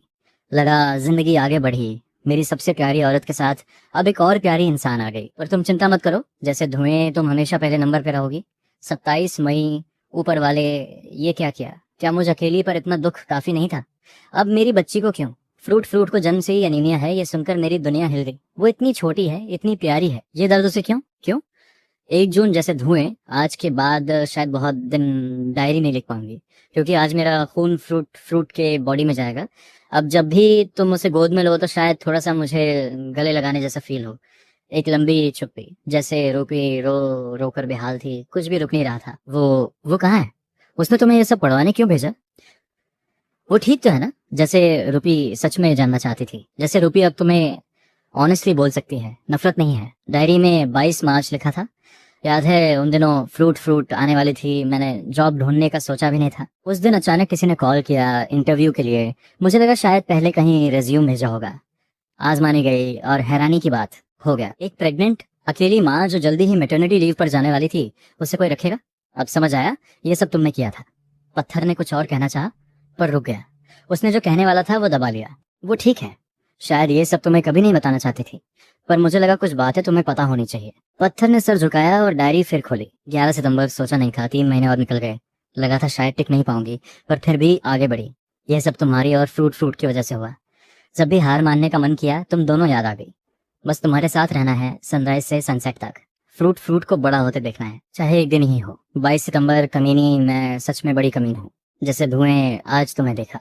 तुम फ्रूट को पीठ पर बांध कर बर्तन मांज रही थी। टूटे हुए बर्तन के किनारे से हाथ कट गया, खून बह रहा था। जरूर बहुत दर्द हुआ होगा। दिल किया अंदर जाऊं और तुम्हें गले लगाऊं, पर नहीं कर सकती। और तुम मुझे इस हालत में देखे ये भी नहीं चाहती। माफ करना जैसे धुएं, तुम्हारी हिफाजत नहीं कर पाई। कसम खाती हूँ ये आखिरी बार था। आखिरी बार तुम्हें तकलीफ होते देखूंगी। 2 अक्टूबर। जैसे धुएं आज तुम मुस्कुराई। ये मुस्कान आखिरी बार कब देखी थी याद भी नहीं। टाइम बड़ी अजीब चीज है, बहुत कुछ ले जाता है। देखते देखते हम 1 साल से ज्यादा अलग हो गए। इस 1 साल में बहुत कुछ बदला। मैं भी बदल गई, तुम भी। पर आज के बाद तुम जरूर हंसते रहोगी, क्योंकि आखिरकार तुम्हें वो काम मिल गया जो तुम्हें पसंद था। चेन लू एक बहुत टैलेंटेड म्यूजिक प्रोड्यूसर है। उनकी कंपनी भी बहुत अच्छी है। उन्होंने मुझसे प्रॉमिस किया है वो तुम्हारा पूरा ख्याल रखेंगे। मुझे यकीन है टाइम बहुत कुछ बदल देता है, पर एक चीज नहीं बदलती, मेरा तुमसे प्यार। नहीं, ये हो नहीं सकता। जैसे रूपी ने अचानक जोर से पत्थर को रोका। नहीं हो सकता। चंद बीड़ी का पत्ते रूपी से कोई कनेक्शन नहीं था। ये डायरी फेक है, जरूर फेक है। जैसे रूपी चिल्ला रही थी, सच मानने को तैयार नहीं थी। म्यूजिक उसकी आखिरी प्राइड थी। जब जिंदगी बिखर गई थी, म्यूजिक ने ही जीने की वजह दी थी। उसे लगता था म्यूजिक ने उसे दूसरी जिंदगी दी, इसलिए वो ये नहीं मानना चाहती थी कि ये भी उसी ने अरेंज किया था। पत्थर ने हल्की सी स्माइल दी। जैसे रूपी सच में ये सोचती हो कि रोड पर चलते चलते कोई स्टार बन जाता है। इंडस्ट्री में इतने साल हो गए, ऐसा भी होता है क्या? जैसे रूपी रुक गई। बस करो, बकवास मत करो। लिंगयुए ने तुरंत बीच में आकर चिल्लाया। पत्ते रूपी कैसी है? मैंने खुद देखा है। चैन डिडी जैसे लोगों से उसका कोई कनेक्शन नहीं था। और तुम तो मुझे लगता है पूरे झूठे हो। न जाने कहां से ये डायरी उठाई, खुद से स्टोरीज जोड़ दी, या तुम पत्ते रूपी के साथ मिले हुए हो? सच बताओ, तुम दोनों का मकसद क्या है? जैसे रूपी ने पत्ते रूपी को छोड़ा तो अब बदला लेने आए हो? उसकी करियर बर्बाद करनी है? पत्थर ने ठंडी हंसी दी। उसे लिंग जो है बिल्कुल सही में पागल गई थी, पूरी तरह से। तो वो उससे आर्ग्यू करने की जरूरत नहीं समझता था। पत्थर ने जैसे रूपी की तरफ देखा, आंखें अभी भी ठंडी थी। तुम भी यही सोचती हो? पत्ते रूपी तुम्हें नुकसान पहुंचाना चाहती है? जैसे रूपी ने जोर से सर हिलाया और लिंगजुए से कहा, लिंगजुए बकवास बंद करो। मुझे यकीन है पत्थर ऐसे नहीं है। नहीं, ये दोनों आज यहाँ बुरे इरादे से आए हैं। चाहे यह सब सच भी हो, इसे इतने लोगों के सामने बताने की क्या जरूरत थी? पूरे शो में बात फैल जाएगी। ये तो चाहते ही है, बस हमें बर्बाद करना है इन्हें। लिंग युए और ज्यादा बेकाबू हो गई थी। वो पूरी सिचुएशन से परेशान थी। लिंग युए, बस करो। जैसे रूपी भी थोड़ा इरिटेट हो गई। क्या फर्क पड़ता है, हम तो आज अनाउंस करने ही वाले थे। 5 साल छुपाया, अब और नहीं छुपाऊंगी। और जहां तक फैंस की बात है, मैं उनसे प्यार करती हूँ। मुझे यकीन है वो समझेंगे और माफ करेंगे। जैसे रूपी ने इमोशन संभाले और पत्थर की तरफ देखा। पत्थर जी, मेरी दोस्त के लिए माफी, थोड़ा ज्यादा रिएक्ट कर गई। जैसे रूपी एक आम इंसान है, पर इतना तो जानती है कि एहसान एहसान होता है। नफरत तो है, पर मैं पत्ते रूपी का शुक्रिया अदा करती हूँ जो उसने मेरे लिए किया। अगर तुम अभी भी नहीं बताना चाहते कि वो कहाँ है या वो मुझसे मिलना नहीं चाहती, तो बस ये मैसेज दे देना। मुझे कोई शिकायत नहीं, हम दोनों के बीच जो भी था वो खत्म। और अगर वो फ्रूट से मिलना चाहे तो एक बाप का हक मैं दूंगी। बस इतना ही। पत्थर ने हल्की सी हंसी के साथ सर हिलाया। मैं सब बता दूंगा। पर सच में क्या तुम पत्ते रूपी से प्यार नहीं करती? पत्थर से रहा ना गया। अब ये सब मैटर करता है क्या? जैसे रूपी ने धीरे से कहा, अगर वो अभी भी मुझसे प्यार करती तो 4 साल में एक बार भी क्यों नहीं आई? मैं मानती हूँ शायद तबीयत खराब रही होगी, पर 4 साल, मैं 4 साल से इंडस्ट्री में हूँ। चाहे जितनी भी बीमारी हो, इतने वक्त में तो ठीक होना चाहिए था। मेरा शेड्यूल सबके सामने था, फिर भी एक बार नहीं आई। शायद उसे कोई और मिल गया। नहीं, पत्थर ने जोर से कहा, फिर खुद को रोका। नहीं, पत्ते रूपी इन सालों में भी तुम्हें देखती रही, तुम्हारी मदद करती रही। जैसे रूपी ने हल्की सी स्माइल दी। तो क्या पत्थर जी ये कहना चाहते हैं कि इन 4 सालों में मैं जो कुछ बनी वो भी पत्ते रूपी की देन है? उसने मुझे दाशा की नंबर 1 स्टार बनाया, उसने मेरे फैंस को मुझसे प्यार करवाया। ये पॉसिबल नहीं है। हाँ, पहले जो किया वो मानती हूँ, पर बाद में मैं अपनी मेहनत से आगे बढ़ी। तुम्हारी हर चीज उससे जुड़ी है, यकीन करो। पत्थर की ये बात सुनकर जैसे रूपी हंस दी। पत्थर जी, ये कैसे हो सकता है? क्या तुम ये कहोगे कि मैं आज जो हूँ, जो मैंने अचीव किया, वो सब पत्ते रूपी ने करा? ठीक है, उसने एंट्री दिलवाई, चंद डेडी से मिलवाया, पर करोड़ों फैंस को मुझसे प्यार करवाना, क्या वो ये भी कर सकती है? मेरी जगह गाना गा सकती है क्या? पत्थर ने हल्की मुस्कान दी। एक जीनियस को कभी अंडर एस्टिमेट मत करो। जो एक आम इंसान नहीं कर सकता, इसका मतलब नहीं कि वो नहीं कर सकती। जानना चाहती हो पत्ते रूपी ने क्या किया? चंद डेडी का नंबर तुम्हारे पास है ना? पूछ लो उनसे। तुम्हारी करियर की सबसे बड़ी दोस्त तुमसे झूठ नहीं बोलेंगी। कॉल करो, देखते हैं। लिंग युए ने बिना देर किए फोन उठाया और चेन लू को डायल किया, पर जैसे ही कॉल लगाने वाली थी, अचानक रुक गई। उसने जैसे रूपी की तरफ देखा, जैसे पूछ रही हो। जैसे रूपी ने दांत भींचे और हाँ में सर हिलाया। वो भी सच जानना चाहती थी। लिंग युए ने कॉल की। थोड़ी ही रिंग्स के बाद कॉल उठ गई। हाँ लिंग युए, क्या हुआ? जैसे रूपी का शो खत्म हुआ, सब ठीक रहा? लिंग युए का टोन अचानक थोड़ा फॉर्मल हो गया। चैन दीदी, इतनी रात को डिस्टर्ब किया, माफ करना। जैसे रूपी की साइड पर एक इशू आया है, कुछ कंफर्म करना था। क्या हुआ, सीरियस है? चैन लो की आवाज में तुरंत टेंशन आ गई। ज्यादा नहीं, बस यह पूछना था कि क्या आप पत्ते रूपी को जानती हैं? लिंग युए ने डायरेक्टली पूछा। फोन पर चुप्पी छा गई। कुछ देर बाद आवाज आई, पत्ते रूपी वो आई? तुम लोगों ने उसे देखा? सब हैरान हो गए। जानती हैं, सच में जानती हैं। पत्थर झूठा नहीं था। नहीं, पत्ते रूपी नहीं आए, बस एक पत्थर नाम के जेंटलमैन आए। वो कह रहे हैं कि जैसे रूपी की जो भी लाइफ है वो सब पत्ते रूपी ने दिया। जैसे रूपी जानना चाहती है, क्या ये सच है? लिंग युए का टोन पोलाइट था, पर क्वेश्चन डायरेक्ट था। फोन पर हल्की हंसी आई। पत्थर जी वहां हैं, क्या मैं उनसे थोड़ी बात कर सकती हूँ? लिंग युए ने हाँ कहा और थोड़ी ऑकवर्ड फेस के साथ फोन पत्थर की तरफ कर दिया। चनलू ने पत्थर को स्टोन सर कहकर बुलाया। तो ये जेंटलमैन भी कोई बड़े आदमी है? लिंग ये सोचने लगी। अब जो सुना, क्या वो सब सच था? पर पत्ते रूपी ने ये सब कैसे किया? उसकी समझ में नहीं आ रहा था। स्टोन सर, यह सब पत्ते रूपी की इच्छा थी? चंदू ने डायरेक्टली पूछा। लिंगयू ने ज्यादा डिटेल नहीं दी थी, पर चंदू ने आज रात की सिचुएशन का अंदाजा लगा लिया था। नहीं, ये मेरा फैसला था, पत्थर ने शांत आवाज में कहा। मुझे लगा अब सब कुछ सामने आ जाना चाहिए। पत्थर की बात सुनकर फोन पर चुप्पी आ गई। चेन लू को बिल्कुल नहीं पता था ये पत्थर की अपनी मर्जी से था। जो भी हो, सब जिम्मेदारी मेरी है। चेन जी, आप बस जो जानती हैं वो बोल दीजिए। पत्थर ने चेन लू की चुप्पी देखकर ये जोड़ा। फोन पर एक लंबी सांस आई। पत्ते रूपी अभी ठीक है? चेन लू ने पूछा। उसे अंदाजा हो रहा था पत्थर इतनी जल्दी में क्यों है। शायद एक ही वजह हो सकती थी, पत्ते रूपी का वक्त कम बचा था। हाँ, अभी ठीक है। चेन जी, जब आपने जैसे रूपी को साइन किया था तो क्या वो उनकी टैलेंट देखकर किया था? पत्थर ने सीधे वो क्वेश्चन किया जो सबको जानना था। ये बात मैंने पत्ते रूपी को प्रॉमिस की थी कि नहीं बताऊंगी। चनलू अभी भी हिचकिचा रही थी। मैं कह रहा हूँ, सब जिम्मेदारी मेरी। पत्थर ने थोड़ा इम्पेशेंट होकर कहा। चंद जी, पत्ते रूपी के साथ यह सच छुपाना ठीक नहीं। क्या उसे पूरी जिंदगी अधूरा रहने देंगी? पत्ते रूपी ने आपका भी बहुत भला किया है। चनलू कुछ देर चुप रही, फिर एक लंबी सांस ली। ठीक है, बताती हूँ। जैसे रूपी, तुमने अभी पूछा कि पत्थर ने जो कहा वो सच है, तो सुनो। पत्ते रूपी ने तुम्हें सिर्फ ये सब नहीं दिया, उसने तुम्हें जिंदगी दी। तुम आज इस दुनिया में खूबसूरती से जी रही हो, ये भी उसी की वजह से है क्या? कई लोग एक साथ चौंक गए। यकीन नहीं हो रहा था। अगर ये बात किसी और ने कही होती तो लोग बोल देते बकवास है। पर ये चेन लू थी, इंडस्ट्री की बड़ी नाम, जैसे रूपी जैसे आसमान से गिरी हो। वो बस खड़ी रह गई, कुछ बोल ना सकी। चेन डिडी, ये थोड़ा एग्जैजरेट नहीं हो गया? कुछ देर बाद जैसे रूपी ने धीरे से कहा, एग्जैजरेट? चन्नू हंसी। बिल्कुल नहीं। जब पत्ते रूपी ने पहली बार तुम्हें मेरे पास रिकमेंड किया, तुम्हें पता है मेरी रिएक्शन क्या थी? हम दोनों काफी समय से एक दूसरे को जानते थे, पर पहली ही मुलाकात से पत्ते रूपी की टैलेंट ने मुझे इम्प्रेस किया था। एक दिन वो आई और बोली, एक आर्टिस्ट रेकमेंड करना है। मैं खुश हुई, सोचा कोई बेहतरीन मिलेगा। पर जब तुम्हारा प्रोफाइल देखा तो मैं निराश हो गई। जैसे रूपी, जानती हो मेरी रिएक्शन क्या थी? मैंने सीधे टेबल पर हाथ मारा। मैं एक प्रिंसिपल म्यूजिक पर्सन हूँ, मुझे कोई फेस वैल्यू वाला चाहिए नहीं। मैं टैलेंटेड लोगों के साथ काम करती हूँ, और तुम उस वक्त मुझे बस एक खूबसूरत चेहरा लगी, टैलेंट का एक निशान नहीं। मेरी नजर में तुम्हें एंटरटेनमेंट इंडस्ट्री में होना ही नहीं चाहिए था। सब एक दूसरे को देखने लगे। आज की सबसे बड़ी फीमेल स्टार के बारे में ये सुनकर कुछ लोग हैरान थे। चनलू की आवाज आती रही। उस वक्त मैंने पत्ते रूपी की बात नहीं मानी और सीधे टेबल पर हाथ मारा। मुझे लगा उसने म्यूजिक और मेरी रिस्पेक्ट दोनों को इंसल्ट किया। मेरे लिए जैसे रूपी जैसे लोग मेरे काम को गंदा करते हैं। जैसे रूपी का चेहरा उतर गया। तो जो टैलेंट पर उसे इतना घमंड था, वो दूसरों की नजर में बेकार थी। और वो सोचती रही कि चैन डैडी ने उसे पहचाना। असली जोकर तो वो खुद थी। जैसे रूपी, ज्यादा दुखी मत हो, बाद में तुमने खुद साबित किया मेरा प्यार अब जेन्युइन है। पर उस वक्त सच ही था। चनलू ने एक लाइन जोड़ी। टेबल मारने के बाद पत्ते रूपी गुस्सा नहीं हुई। उसने दो चीजें निकाली। पहली थी शिंघाई म्यूजिक की शेयर्स ट्रांसफर डॉक्यूमेंट। हाँ, वही जो अब सिटी म्यूजिक है। उसने कहा, अगर मैं जैसे रूपी को साइन करूं तो शिंघाई मेरा।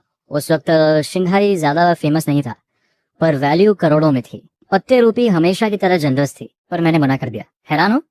मेरे सामने करोड़ों पड़े थे और मैंने ठुकरा दिया, क्योंकि मेरे लिए पैसों से म्यूजिक को बाय करना ये म्यूजिक की बेइज्जती है। मुझे और गुस्सा आया। वो कॉन्ट्रैक्ट मेरे लिए मेरे काम की तौहीन था। मेरे लिए म्यूजिक एक ड्रीम है, एक पैशन है। इसलिए मैंने वो कॉन्ट्रैक्ट पत्ते रूपी के सामने ही टुकड़े टुकड़े कर दिया। तो पत्ते रूपी ने जैसे पहले से अंदाजा था, एक और कॉन्ट्रैक्ट निकाला। साथ में एक सॉन्ग भी था, एक अच्छा सॉन्ग। पर मैं फिर भी प्रिंसिपल्स नहीं छोड़ने वाली थी। जैसे ही मैं दूसरा कॉन्ट्रैक्ट भी फाड़ने लगी, पत्ते रूपी ने रोका। उसने मेरी आंखों में देखा, उस नजर में आंसू थे। सोचो, उस वक्त पत्ते रूपी मेरी नजर में एक लेजेंड थी। उसने कहा, चंजी, मैंने जिंदगी में किसी का कुछ नहीं मांगा, बस उसका जो कर्ज है वो कभी नहीं चुका पाऊंगी। उसे साइन करो, बाकी सब मैं करूंगी, प्लीज। मेरी नजर में जो इतनी ऊंची थी, उसने प्लीज का लफ्ज इस्तेमाल किया। मेरी समझ में नहीं आया। मुझे लगा दुनिया में कोई इस लायक नहीं कि इस इंसान को इतना झुकना पड़े, इसलिए तुमने हाँ कर दी, है ना? यानी तुमने उस वक्त मुझे सिर्फ पत्ते रूपी की वजह से लिया? जैसे रूपी ने पूछा। फोन पर एक लंबी सांस आई। जैसे रूपी सुनकर टूटने के कगार पर थी। पूरा बॉडी कांप रहा था। एक तरफ पत्ते रूपी के डिवोशन ने दिल भर दिया था, दूसरी तरफ जो अपना सबसे बड़ा प्राइड था, वो असल में पत्ते रूपी का किया धरा था। खुद को कमजोर, वर्थलेस फील हो रहा था। तभी चैनलू ने फिर से बोला। इस एक सेंटेंस ने जैसे पूरी बात पर मोहर लगा दी। हाँ, सीधे कहूँ तो अगर पत्ते रूपी ना होती तो आज इस दुनिया में जैसे रूपी नाम का कोई स्टार नहीं होता। ये सुनकर कुछ लोगों को अभी भी थोड़ा एग्जैजरेटेड लग रहा था। पत्ते रूपी ने तो बस एक चांस दिया था। उस चांस को जैसे रूपी ने खुद भुनाया। सिर्फ रिसोर्सेज से कोई इंडस्ट्री की नंबर्स एक नहीं बन जाता। इसके लिए कुछ अलग चाहिए। जैसे रूपी चुपचाप सुन रही थी 4 साल, सुबह से रात तक अकेले, रात को अकेले प्रैक्टिस। उन दिनों उसने बाकी दुनिया से नाता लगभग तोड़ लिया था। इंस्ट्रूमेंट्स सीखने में उंगलियां छिल गईं, खून निकला। 4 साल में उसने वो सीखा जो और लोग एक 5-2-0 साल में सीखते हैं। ये टैलेंट नहीं तो क्या था? उसे खुद पर पूरा भरोसा था। तभी चेनलू फोन पर बोली और हल्की सी हंसी के साथ कहा, टैलेंट थोड़ी बहुत होगी शायद, आवाज बुरी नहीं है, पर पूरे देश में किसी भी म्यूजिक कॉलेज में जाओ, ऐसी आवाज वाले स्टूडेंट्स की कोई कमी नहीं। मेरे जैसे लोगों के लिए यह कंडीशन बहुत ऑर्डिनरी है। मैं निराश थी, पर पत्ते रूपी की रिक्वेस्ट थी, सोचा एक बार पर्सनली मिल तो लूं। और एक और रीजन था, मैं खुद क्यूरियस थी। जिस इंसान के लिए पत्ते रूपी इतनी तड़प रही थी, वो आखिर है कौन? पत्ते रूपी ने बताया था उसकी सबसे बड़ी ख्वाहिश क्या है। वो चाहती थी तुम्हारे साथ एक छोटा सा घर हो, एक सिंपल सी गाड़ी हो, साथ ऑफिस जाना, साथ वापस आना, हर मौसम हर पल साथ गुजारना, और अगर एक छोटी सी जान भी आ जाए तो बस यही काफी है। पर अब वो ये नहीं कर सकती थी, इसलिए उसने कहा था, एक वादा किया था कि अपनी सबसे प्यारी को उसका सपना जीने देगी, उसे वो बनाएगी जो वो बनना चाहती है। यह सुनते ही जैसे रूपी की आंखें फिर भर आईं। दाशिया की नंबर 1 स्टार, ये तो उन दोनों की मजाक में कही बात थी, पर पत्ते रूपी ने वो याद रखा। चैनलू ने आगे कहा, मैं तुमसे पर्सनली मिलने गई, तुम्हें एक सॉन्ग गाने को कहा। सुनकर मैं निराश हुई। सच में कंडीशन उतनी अच्छी नहीं थी। वापस आकर मैंने पत्ते रूपी को कॉल किया और कह दिया, ये काम मुझसे नहीं होगा। मैं एक ऐसे इंसान पर टाइम नहीं लगाना चाहती जिसमें कुछ खास नहीं दिखता। पर पत्ते रूपी ने कुछ नहीं कहा। बस कहा साइन करो और उस सॉन्ग को रिकॉर्ड कराओ जो उसने दिया था। बस इतना ही नहीं, ये साहब ने ग्लोबल म्यूजिक प्लेटफॉर्म की सबसे बड़ी प्रमोशन स्लॉट खरीद ली और तेरी पहली सॉन्ग वहां लगाई। सुनो, पता है तुम्हें उस एक सॉन्ग में ये साहब का कितना नुकसान हुआ? कंजर्वेटिव एस्टिमेट में भी 8 डिजिट से ज्यादा, मतलब करोड़ों का मामला था। और उस सॉन्ग ने उस वक्त ये साहब की म्यूजिक कंपनी की साख पे भी बुरा असर डाला। मार्केट वैल्यू मिलाओ तो टोटल लॉस 1 अरब से भी ऊपर था। ये पॉसिबल नहीं है, बिल्कुल भी पॉसिबल नहीं। रूयान से रहा नहीं गया, वो जोर से चिल्ला उठी। दाक्षा म्यूजिक इंडस्ट्री की लेजेंडरी सिंगर, सिर्फ 4 साल में उसने दाक्षा की नंबर 1 सिंगर का खिताब हासिल किया था। लियू रूयान हमेशा से यही मानती थी कि इसमें उसकी अपने टैलेंट का बड़ा हाथ है। भले ही शुरुआती सॉन्ग्स थोड़े रॉ थे, आवाज में कमियां थी, पर इतनी बुरी भी नहीं थी, बिल्कुल नहीं। किसी के जवाब देने से पहले ही चेन लू ने आगे बोलना शुरू किया। बस यही नहीं रुका मामला। उस इंसिडेंट के बाद एक्सिंग हाई म्यूजिक के शेयर होल्डर्स का ये साहब पर से भरोसा पूरी तरह उठ गया। शेयर होल्डर्स मीटिंग में तो लगभग ये साहब को चेयरमैन की पोस्ट से हटाने की नौबत आ गई थी। ये साहब ने अपनी जेब से पैसे लगाए, शेयर्स डाइल्यूट किए, तब जाके वो स्टॉर्म शांत हुआ। चेनलू की आवाज रुकी नहीं। फिर कोई 10-15 दिन बाद उन्होंने मुझे एक ईमेल भेजी जिसमें 10,000 वर्ड से भी ज्यादा लिखा था। उसमें रूयान के लिए पूरी सजेशंस थी, स्ट्रेंथ्स, वीकनेसेस, कौन सी कमियां प्रैक्टिस से सुधर सकती हैं, कौन सी वीक पॉइंट्स हैं जिन्हें अवॉइड करना होगा, सब कुछ डिटेल में लिखा था। उन्होंने कहा ये सब तुम तक पहुंचा देना। ये सुनकर रूयान का दिल एक बार फिर जोर से दर्द किया। वो सजेशन लेटर उसे आज भी याद था, बहुत गहरा असर छोड़ा था उसने। पहली बार उसे एहसास हुआ था कि म्यूजिक सिर्फ फील नहीं, एक स्किल भी है। सच कहें तो उस एक लेटर ने उसके कम से कम 10 साल के स्ट्रगल बचा लिए थे। बस उसे ये नहीं पता था कि वो लेटर ये क्यों ने लिखी थी। इतने सालों से वो गलत इंसान को क्रेडिट देती रही थी। दूसरी सॉन्ग के बाद भी ये साहब ने सारे सजेशंस कंपाइल करके मेरे जरिए भिजवाए। रूयान को डेवलप करने में ये साहब का कुल मिलाकर करोड़ों का नुकसान हुआ, जिससे शिंघाई की जड़ें हिल गई थी। ये साहब ने शिंघाई की रेपुटेशन और फैंस का इस्तेमाल करके रूयान को तैयार किया। इसीलिए मैं कह रही हूँ, अगर ये साहब नहीं होते तो आज की लियू रूयान भी नहीं होती। लियू रूयान जिसे तुम अपनी टैलेंट समझती हो, वो दरअसल ये साहब के करोड़ों रुपए और अनगिनत मेहनत से बनाई गई है। तुम्हारा सब कुछ ये साहब का एक एक लफ्ज का नतीजा है, और वो सजेशंस ही आगे रूयान को डेवलप करने का ब्लूप्रिंट बन गई। रूयान की हर सॉन्ग केयरफुली चुनी गई, उसकी स्ट्रेंथ्स को हाईलाइट किया, वीकनेसेस को छुपाया, इसीलिए दुनिया उसकी टैलेंट की तारीफ करती रही, जबकि असल में सब कुछ प्लान्ड था। किसी ने उसकी कमियां पूरी तरह ढक दी थी। चेन लू ने आखिर में ये कहा और रुक गई। पूरे कमरे में सन्नाटा छा गया, बिल्कुल गहरा सन्नाटा। कोई कुछ नहीं बोला, किसी को समझ नहीं आ रहा था कि अब क्या कहें। प्यार इतना बड़ा भी हो सकता है कि बस किसी की भलाई के लिए सब कुछ लुटा दो, बदले में कुछ न मांगो। अगर चेनलू की बात सच है तो ये क्यू ने जो रिसोर्सेज लगाए वो किसी आम इंसान को भी टॉप तक पहुंचा सकते थे। तो रूयान की सक्सेस में उसकी टैलेंट का हिस्सा उतना नहीं जितना वो सोचती थी। जो लोग सच जान गए, सबने अपना सर झुका लिया जैसे थप्पड़ पड़ा हो। पैसों से बनाई गई टैलेंट, क्या वो सच में टैलेंट कहलाती है? सबसे ज्यादा शॉक्ड तो रूयान थी। उसकी आंखें एकदम ब्लैंक हो गई थी। जिस टैलेंट पर उसे इतना गुमान था वो इतनी हल्की निकली। जिस इंसान से वो नफरत करती रही वो दरअसल हमेशा उसकी मदद करता रहा। इतने सालों की जिंदगी में ये क्यों दिखा नहीं, पर हर जगह उसी की छाप थी। वो हमेशा से उससे प्यार करता था, पर आखिर अब तक ये क्यों सामने क्यों नहीं आया? इतने सालों में एक बार भी क्यों नहीं आया? रूयान की आंखों से आंसू बह निकले। इस बार रोना किसी बात की तकलीफ से नहीं था, बल्कि सच में दिल भर आया था। ये क्यों की कुर्बानी ने उसे अंदर से हिला दिया था।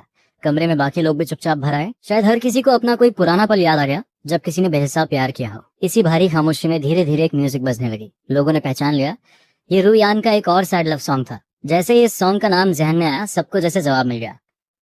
शायद इसीलिए ये क्यू ने इतना सब किया, सब कुछ सिर्फ इसलिए क्योंकि बस तुमसे बेहद प्यार था, बस तुमसे बेहद प्यार था। इस सॉन्ग के बोल रूयान की आवाज में धीरे धीरे गूंजने लगे। माफ करना, मैं सच में पी गया था, क्योंकि मुझे सच में तुम्हारी याद आ रही थी। जाने का अकेलेपन ने मुझे निगल लिया। तुम्हारे साथ की खुशी को मैं जीता रहा। मुझे पता है सही नहीं, ये भी पता है कि तुम्हें तकलीफ होगी।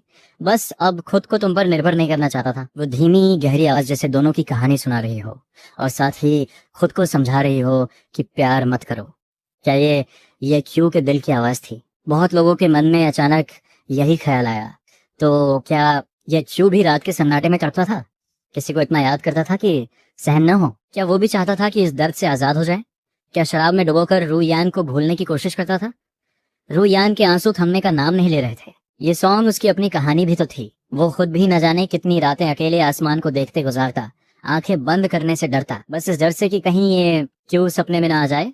अगर सपना बहुत अच्छा हो तो आंख खुलने पर तकिया भीगा मिलता, और अगले दिन फिर वही अकेलापन, सब कुछ खुद ही उठाओ। मैं जानता हूँ तुमने जो प्यार दिया वो सच्चा था, बस मुझे प्यार करना नहीं आया, इसीलिए तुम्हें खोना पड़ा, क्योंकि मुझे नहीं पता अगले जन्म में तुम मिलोगे या नहीं।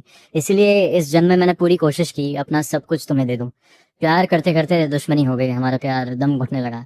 कोई इज्जत नहीं थी, बस तुमसे बेहद प्यार था। तो क्या इसीलिए ये क्यों ने इतनी बड़ी कुर्बानी दी रुयान के लिए? तो क्या यही वजह थी बिना कुछ मांगे सब कुछ देते रहने की? कभी कभी कुछ चीजें इसलिए नहीं होती कि प्यार नहीं, बल्कि इसलिए होती हैं कि प्यार बहुत ज्यादा होता है। लोग पूरी तरह टूट गए, कोई भी इस माहौल से अनछुआ नहीं रह सका। हर किसी की जिंदगी में शायद कोई ऐसा पल रहा होगा। रुयान तो बैठ ही गई जमीन पर, रोते रोते उठ नहीं पा रही थी। अफसोस कैसे ना हो, उसने ये क्यू को घुटने टेक कर प्रपोज करते नहीं देखा, उसे घर परिवार के लिए मेहनत करते नहीं देखा, बुढ़ापे में भी उससे प्यार करते नहीं देखा। कैसे अफसोस ना हो? वो कहाँ है, ये क्यू कहाँ है? रुयान को खुद नहीं पता था कि आज उसने ये सवाल कितनी बार पूछा था।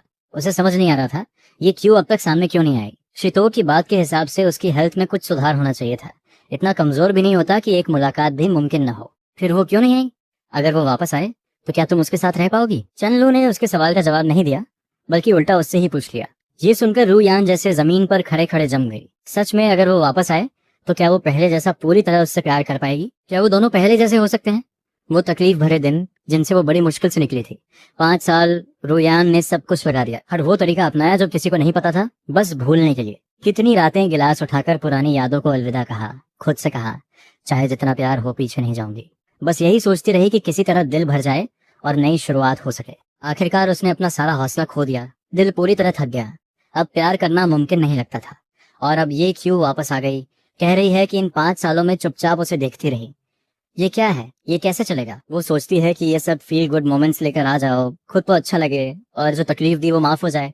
पर इन सालों में जो दर्द मिला वो कहाँ गया? सिंगल मॉम बनकर बच्चे को संभालो, साथ में करियर भी बनाओ, कोई मदद नहीं। और अब थोड़ी सी इमोशनल बातें सुनकर सब माफ कर दें? रुयन अभी जवाब देने ही वाली थी कि लिंगयुए पहले बोल उठी। नहीं, ये नहीं हो सकता।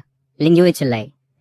भले ये क्यू ने रुयान की मदद की हो, पर जो तकलीफ दी वो कभी पूरी नहीं होगी। ये क्यू की वजह से रुयान ने जो 4 साल जिए वो जहन्नम से कम नहीं थे।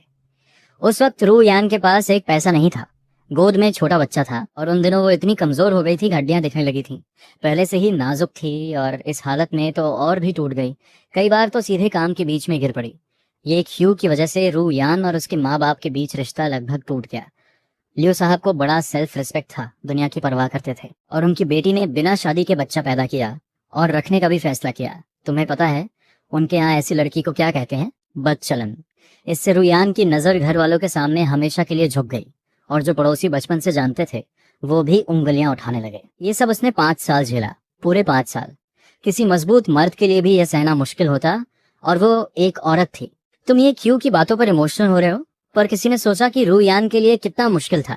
रुयान ने इन 5 सालों में कुछ कम तकलीफ नहीं उठाई। लिंगजुए की हर बात दिल में उतरती जा रही थी। पूरा कमरा चुप हो गया। उसकी बातों ने रुयान के अंदर भी बहुत कुछ हिला दिया। एक के बाद एक पुरानी यादें आंखों के सामने आने लगी। रुयान ने सिर हिलाया, खुद को थोड़ा संभाला और धीरे से बोली, चैन जी अब कुछ नहीं हो सकता। रुयान अब किसी से प्यार नहीं करना चाहती। पर चैन जी जो भी हो, इन 4 सालों में आपने जो किया वो मैंने अपनी आंखों से देखा है। शुक्रिया चैन जी। ये च्यू ने क्या किया मुझे नहीं पता, पर आपने जो किया वो मैं कभी नहीं भूलूंगी। चैन जी प्लीज मुझे बताइए कि ये च्यू अभी कहाँ है? इतने सालों की बात एक डायरी या थोड़ी सी कहानी से खत्म नहीं होती। मैं खुद उससे मिलना चाहती हूँ, उसके अपने मुंह से जवाब सुनना चाहती हूँ। फोन की दूसरी तरफ चनलू ने एक फीकी हंसी दी, जिसमें बहुत कुछ था जो कहा नहीं जा सकता।